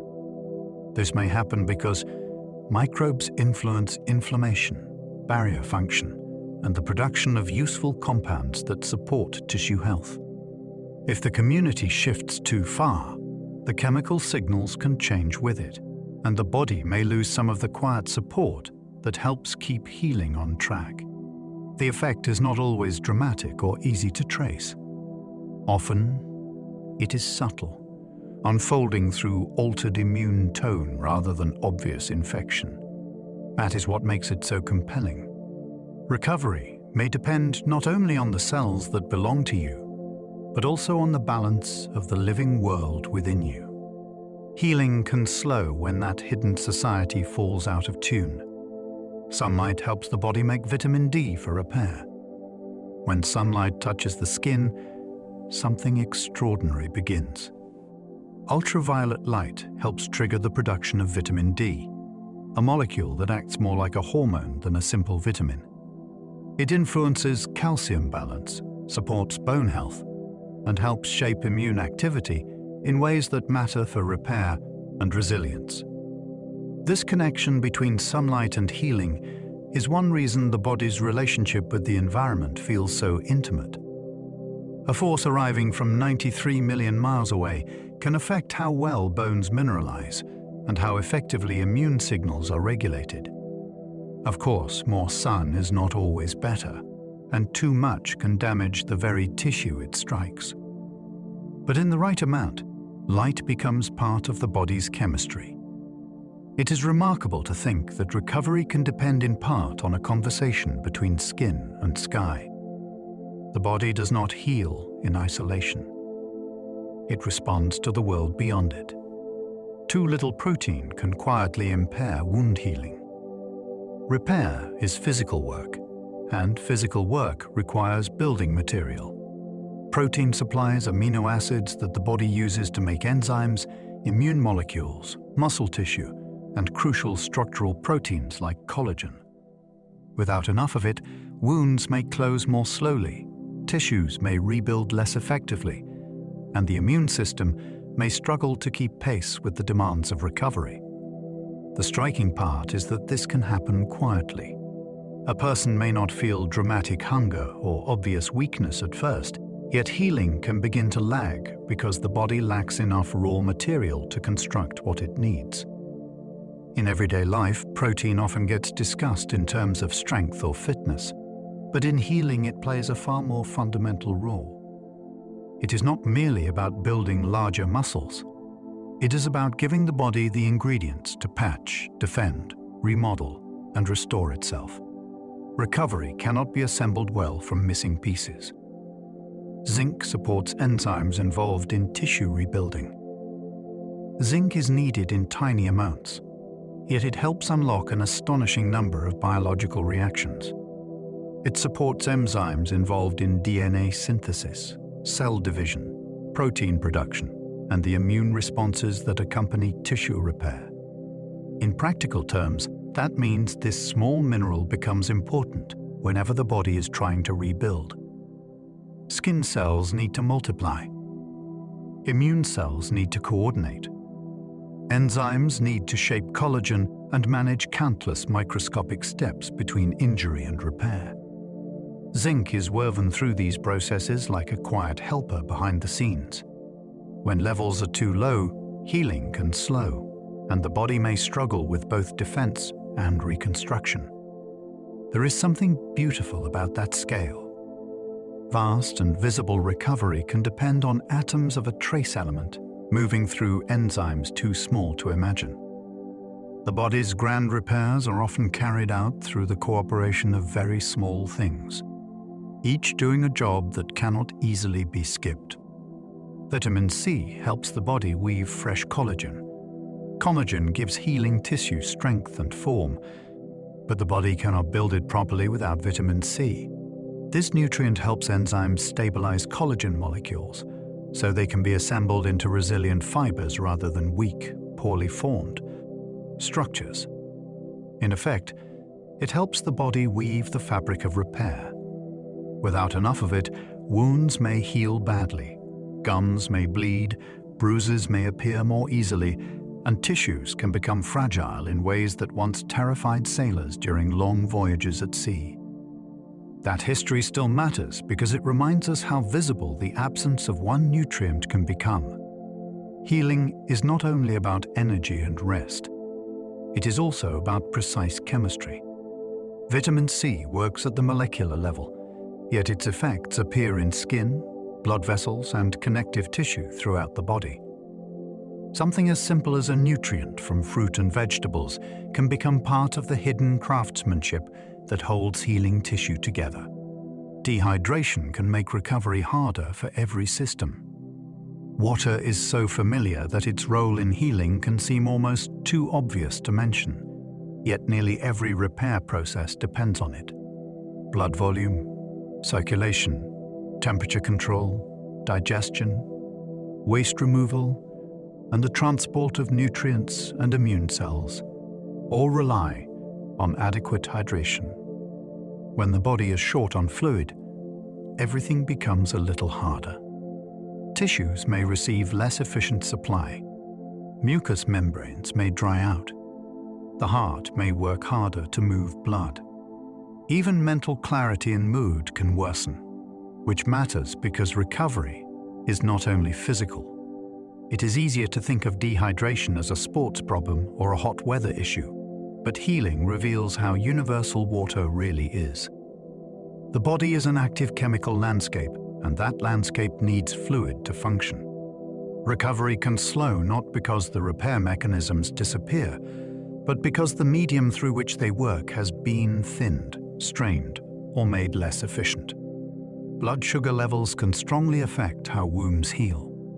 Healing depends on a delicate environment, and blood sugar is part of that environment. When glucose levels remain too high for long periods, blood vessels can be damaged, circulation can become less efficient, and immune cells may struggle to respond as effectively as they should.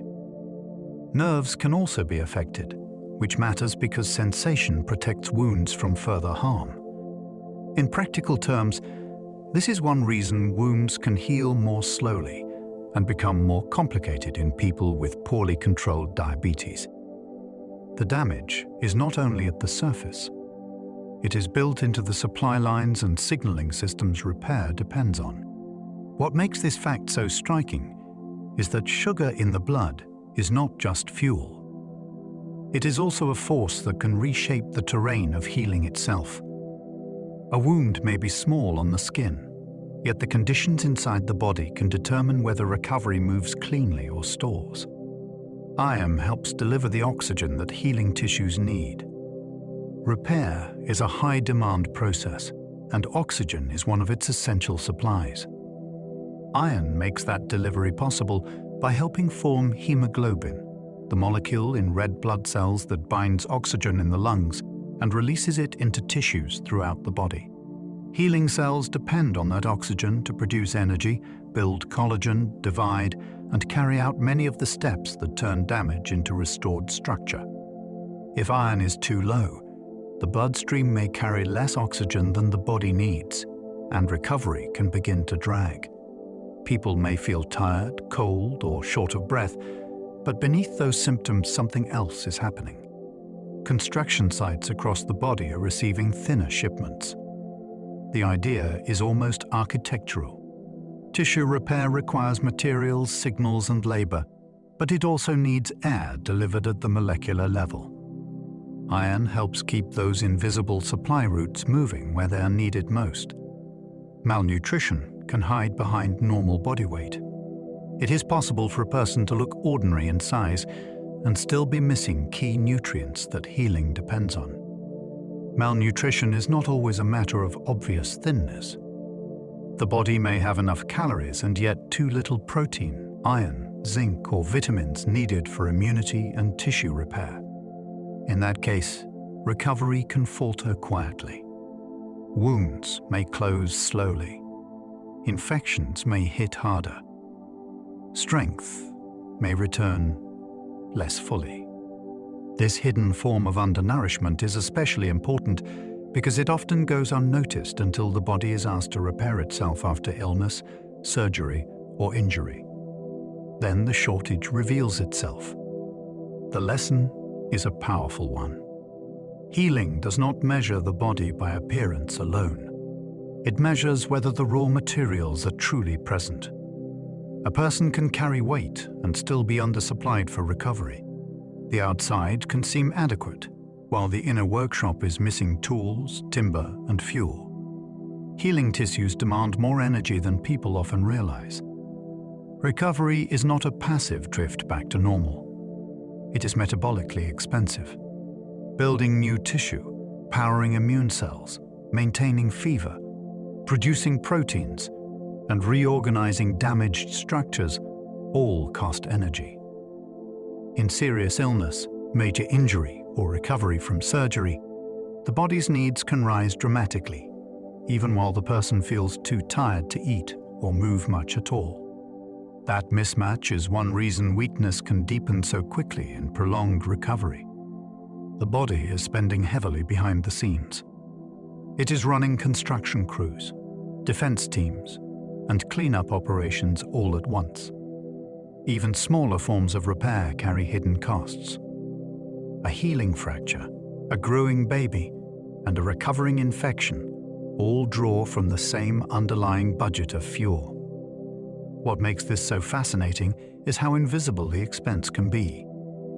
From the outside, rest may look inactive.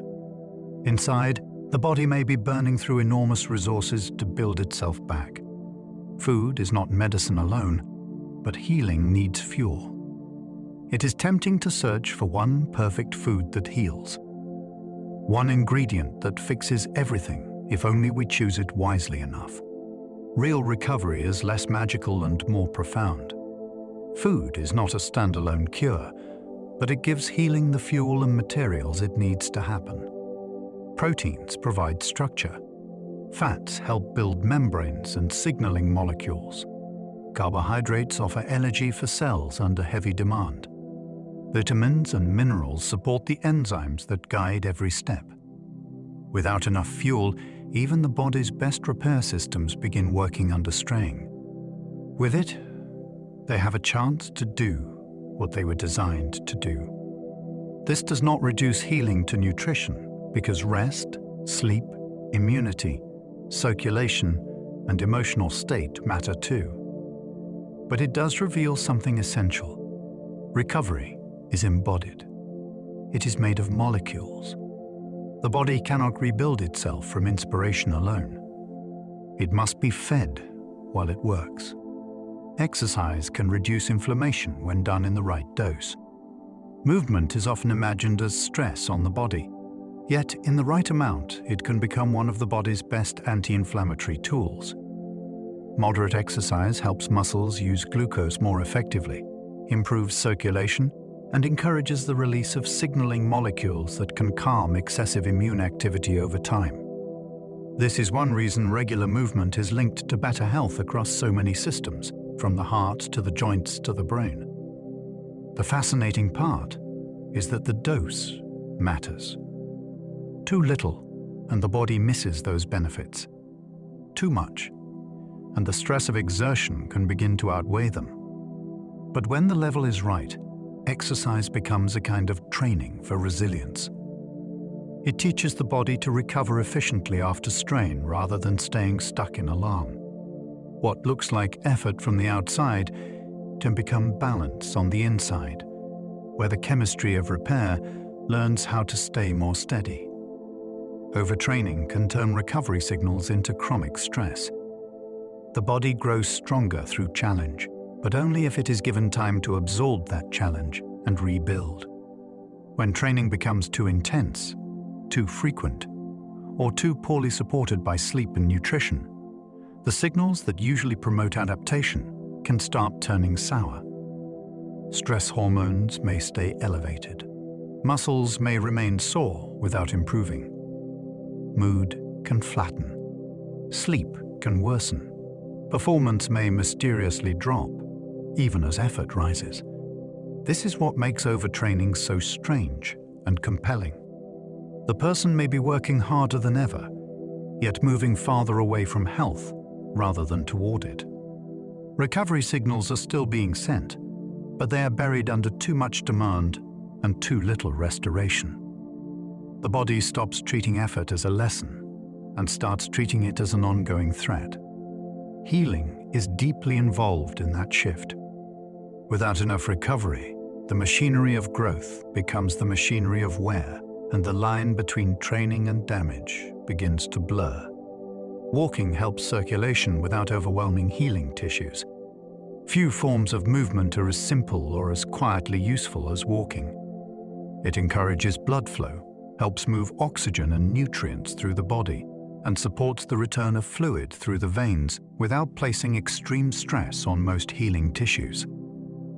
After illness or injury, this can matter enormously. The body often needs movement, but not the kind that overwhelms fragile structures or drains limited energy reserves. Walking sits in that valuable middle ground. It is active enough to prevent stagnation, yet gentle enough to cooperate with recovery in many situations. It can also support mood, digestion, and joint mobility, all of which shape healing more than people often realize. There is something elegant about how ordinary it is. One foot, then the next. Yet beneath that simple rhythm, the body is being reminded how to circulate, coordinate, and return to life in motion. Recovery sometimes begins with the most familiar movement of all. Muscles release helpful molecules when they contract. Muscles do more than move the body through space. When they contract, they also act like chemical organs, releasing signaling molecules known as myokines into the bloodstream. These substances can influence inflammation, metabolism, and communication between tissues throughout the body. Some help regulate blood sugar. Some affect fat storage. Some appear to support brain function or immune balance. In other words, a working muscle is not just burning fuel and pulling on bone. It is sending messages. This transforms the way exercise looks. A walk, a climb, or a stretch is not only mechanical effort, it is a broadcast from one of the largest organ systems in the body. Healing can benefit from that broadcast because recovery depends on chemical coordination as much as physical structure. When muscles are active, they help shape the internal environment in which repair takes place. Motion becomes messaging, and movement becomes part of the body's wider conversation about health. Bed rest helps sometimes, but too much can backfire. Rest can be essential after serious injury or acute illness, but the body is not built to remain inactive for long. Muscles weaken quickly when they are not used. Joints stiffen. Blood flow becomes less efficient. Balance can fade. Even the lungs and digestion may function less well during prolonged immobility. That is why bed rest, once prescribed very broadly, is now used more carefully. In the right moment, it protects vulnerable tissue and conserves energy. In the wrong amount, it can become part of the problem. The fascinating truth is that healing often requires a changing strategy. First, the body may need stillness. Then it may need motion to complete the repair properly. What helps on day 1 may hinder by week 2. Recovery is not just about protecting the body from effort. It is about reintroducing life to it at the right pace. Too much rest can turn protection into decline if it lasts too long. Gentle movement can support lymph flow and reduce stiffness. Unlike blood, which is pushed by the heart, lymphatic fluid relies heavily on movement to keep circulating. As muscles contract and joints shift, they help squeeze this fluid through a network of vessels that carries immune cells, waste products, and excess tissue fluid away from the tissues. When the body stays too still, that flow can slow, contributing to puffiness, heaviness, and stiffness. This is one reason small movements can feel surprisingly helpful during recovery, even when they seem too mild to matter. A slow stretch, a change of position, or a few careful steps can support the body's drainage system in ways that are easy to overlook. There is something remarkable about that. The body has rivers without a central pump, and those rivers move best when you do. Recovery is not always driven by force. Sometimes the right motion helps the body clear, soften, and loosen what stagnation would otherwise leave behind. Balance training can help the brain rewire after injury. Balance may seem like a simple physical skill, but it is actually a conversation between the inner ear, the eyes, the muscles, the joints, and the brain. When injury disrupts that conversation, recovery often depends on teaching the nervous system how to coordinate it again. Balance training helps do exactly that.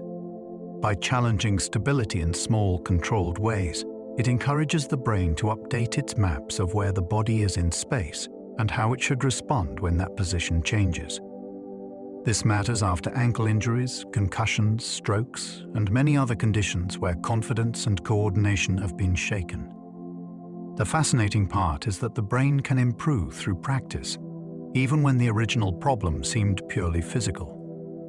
Standing on one leg or shifting weight carefully may look modest, yet the nervous system is learning at every moment.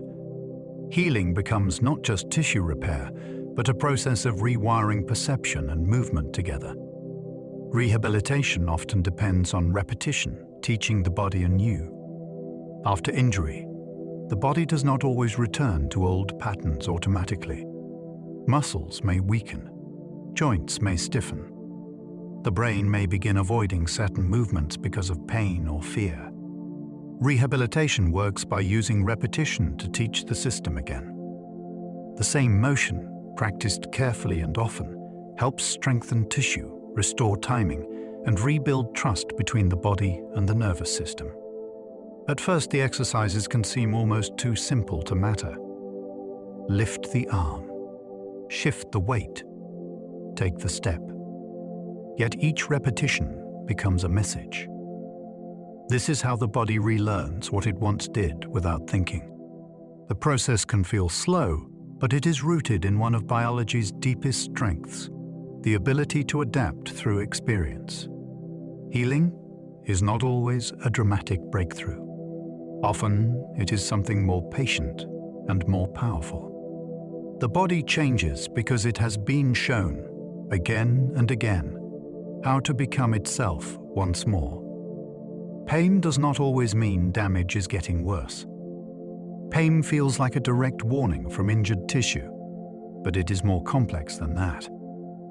It is created by the nervous system as a protective experience, shaped not only by tissue damage, but also by inflammation, memory, stress, fear, and expectation. This is why a healing injury can still hurt long after the worst structural damage has passed, and why some serious injuries hurt surprisingly little at first. The body is not lying. It is protecting. But protection and damage are not always the same thing. That truth changes the whole emotional landscape of recovery. It means pain can sometimes reflect sensitivity rather than destruction. A movement may feel alarming even when the tissue is stable enough to tolerate it. Understanding that can help people begin moving again with more confidence. Healing becomes easier when the pain signal is understood for what it is, not a photograph of damage, but a warning system that can remain louder than necessary. Recovery often improves when confidence in movement returns. After injury, healing is not only about tissue strength. It is also about whether the body trusts itself again. Pain, instability, and fear can make a person move differently, brace unnecessarily, or avoid entire actions that the body may actually be ready to relearn. That caution is understandable, but it can keep recovery incomplete. Confidence changes that. When a person begins to believe a joint can hold, a limb can bear weight, or a back can bend safely, movement often becomes smoother, less guarded, and more efficient. That in turn can reduce strain, improve coordination, and support further healing. It is a powerful loop. Tissue recovery helps confidence, and confidence helps function. This is why good rehabilitation often includes not just strengthening exercises, but experiences of success. Small victories matter. A stable step, a pain-free reach, a relaxed turn. The body heals more fully when fear loosens its grip and movement starts to feel possible again. Human fetuses can heal wounds with little or no scarring. One of the most astonishing clues in healing comes from before birth. In the womb, human fetuses can repair certain injuries with little or no visible scarring, restoring tissue in a way adult bodies usually cannot. The difference appears to involve many factors, including the fluid environment, the behavior of immune cells, and the way collagen is laid down and organized. In fetal healing, inflammation is often more restrained, and the rebuilding process seems less rushed and more precise. Scientists study this closely because it suggests the human body already contains the blueprint for cleaner repair. We simply lose much of that ability later in life. That idea is extraordinary. Scarless healing is not fantasy. It is something our species can do during one phase of development.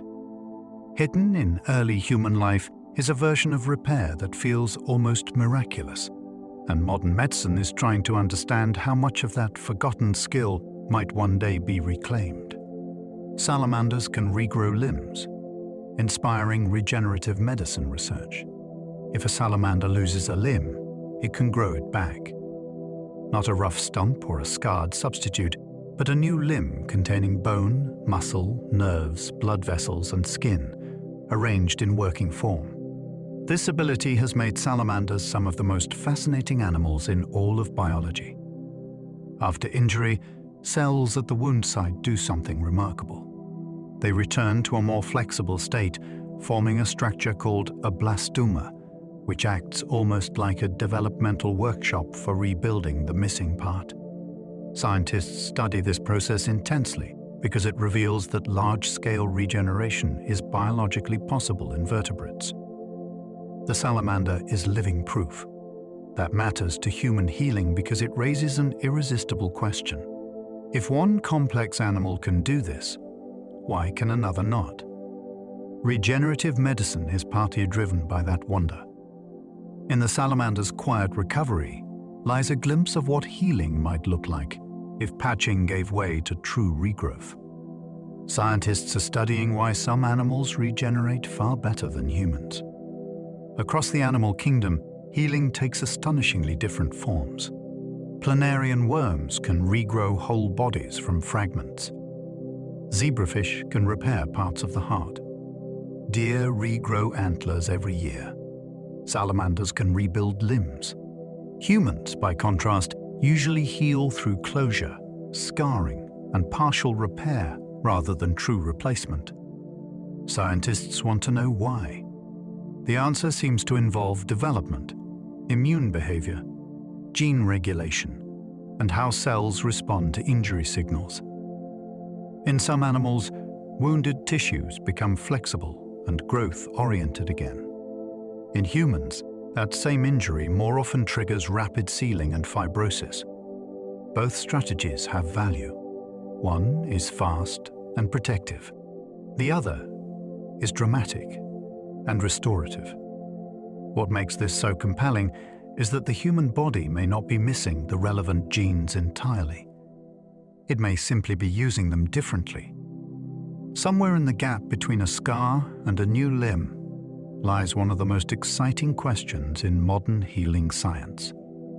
Stem cells help maintain tissues throughout the body.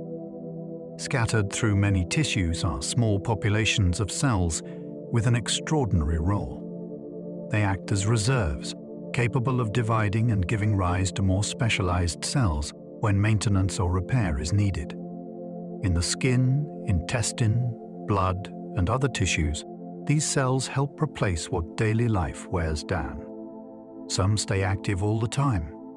Others remain quiet until injury or stress calls them into action. They are part of the reason the body can keep renewing itself without running out of parts. This is not the sweeping drama often imagined when people hear the term stem cell. It is something more intimate and ongoing. Hidden within ordinary tissue are cells holding on to possibility, ready to rebuild what time, friction, or damage removes. Healing depends on them more often than most people realize. They are the body's built-in source of replacement, proof that maintenance and recovery are woven into life at the cellular level. The liver can rebuild size even after major surgery. Surgeons can remove a large portion of the liver, and yet the remaining tissue can expand until the organ regains enough mass to perform its vital work. This is one of the most astonishing feats in human healing. The remaining cells sense the loss, receive growth signals, and begin dividing in a tightly controlled surge of rebuilding. Blood vessels adjust. Metabolism shifts. Structure is restored until function returns at the needed scale. It is important to note that the organ does not usually regrow every exact missing lobe in perfect original shape. What returns is sufficient working mass, a living recovery of capability, rather than a precise copy of the removed part. Even so, the achievement is remarkable. Few human organs can answer major loss in this way. Deep under the ribs sits a tissue so resilient that surgery itself can become the trigger for regrowth. The liver seems to remember what enough looks like and moves toward it again. Nerves can regrow, but usually much more slowly than skin. A cut in the skin may close in days or weeks, yet a damaged nerve can take months to recover, and sometimes much longer. That is because nerves are not simply tissues that need covering. They are living cables that must reconnect over distance with extraordinary accuracy. In the peripheral nervous system, injured nerve fibers can regrow from the surviving end, using supporting cells and tissue pathways as guides. But the pace is slow, often measured in tiny increments across weeks. If the pathway is disrupted or the distance is too great, recovery may remain incomplete. Sensation may return gradually, often as tingling, odd sensitivity, or shifting patches of numbness before becoming more normal. Movement can recover slowly too. What makes nerve healing so fascinating is its patience. The body is not just closing damage. It is trying to restore communication. Each regenerated fiber is a message line being laid back down through living tissue, one fragile connection at a time. Aging changes healing speed, but repair never fully stops. As people grow older, healing often becomes slower, and that can feel discouraging. Blood flow may be less robust. Stem cell activity may decline. Inflammatory responses can become less well-tuned. Skin thins, bones change, and muscles recover less quickly from strain. Yet the deeper truth is more hopeful. Repair does not vanish. It continues throughout life, only with different tempo and different limits. Older skin still closes wounds. Bones still remodel. Muscles still respond to training. The liver still regenerates. Even the brain retains some ability to adapt. Aging changes the speed and efficiency of recovery, but it does not erase the body's commitment to maintenance. That is a beautiful thing to remember, because it means healing remains part of the human story even in later years. The body may work more slowly, but it is still working. Time alters the rhythm, not the fact of repair itself. Scarless healing may depend on controlling inflammation early. One of the strongest clues in the search for cleaner healing is the timing of inflammation. The body needs some early alarm to protect injured tissue, clear debris, and prevent infection. But too much of that response, especially too early or too long, can push healing toward fibrosis and visible scar formation. Researchers studying fetal healing, regenerative animals, and improved wound treatments often return to this same idea.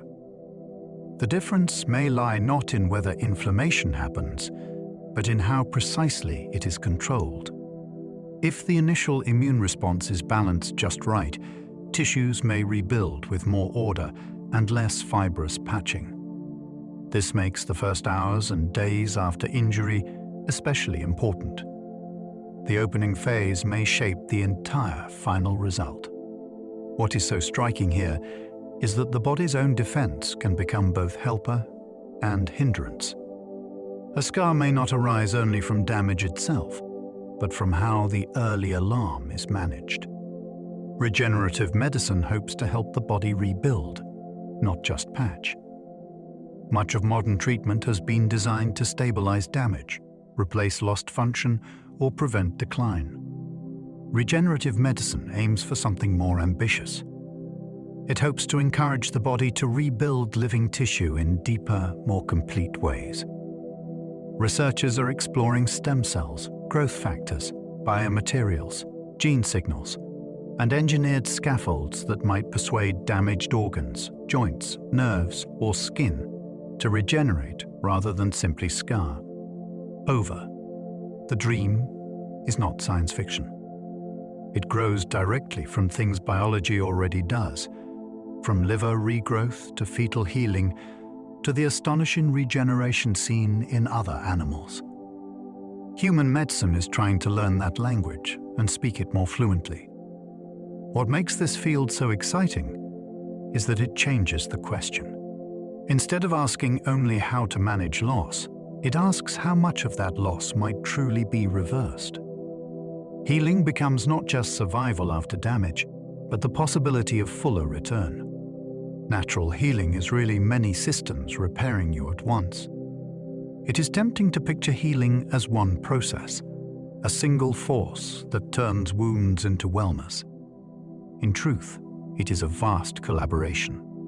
Blood vessels respond first. Immune cells arrive and begin cleanup. Hormones shift. Nerves alter sensitivity. Tissues rebuild their structure. The brain adjusts pain, behavior, and energy use. The gut influences inflammation. Sleep reshapes repair. Muscles, bones, skin, and organs all contribute in their own ways. What feels like one event is actually a symphony of systems working at different speeds with different tools. That is what makes natural healing so astonishing. No central conductor announces each step. No conscious command is required. And yet order emerges from countless microscopic decisions made across the body at once. Recovery is not magic, but it can feel close to it when you see what is really happening. To heal is to be held by an entire living network that is always trying, in every way it can, to restore you. Thank you for joining me on this journey through the hidden world of natural healing. Tonight, we've wandered through a body that is never truly still. We've seen skin close itself, bones rebuild from within, blood rush to protect a wound, and immune cells remember battles long after they're over. We've followed signals moving through sleep, through stress, through food, through motion, and through the unseen life of the gut. And piece by piece, a picture has emerged of something extraordinary. Healing is not one event. It is a vast living chorus, unfolding beneath awareness every moment of your life. Even now, as you rest here at the edge of sleep, that quiet work continues. Cells are repairing. Systems are adjusting. Rhythms are settling into place. Beneath the surface, your body carries on with its patient and ancient craft, mending, balancing, restoring. So, as the day begins to loosen its grip, let yourself drift with that thought. You do not have to hold everything together tonight. Your body has long been practicing the art of that for you. Let your shoulders soften. Let your jaw unclench. Let your breathing grow slow and steady, like waves folding onto a dark and distant shore. And if you've enjoyed this sleepy journey through the science of healing, I'd love for you to like, subscribe, or leave a quiet thought below. It helps this channel find other curious minds who may need a calm place to land. And if you happen to still be awake in a few moments, there'll be another video waiting for you on screen, ready to carry you a little farther into rest. Sleep well, and good night.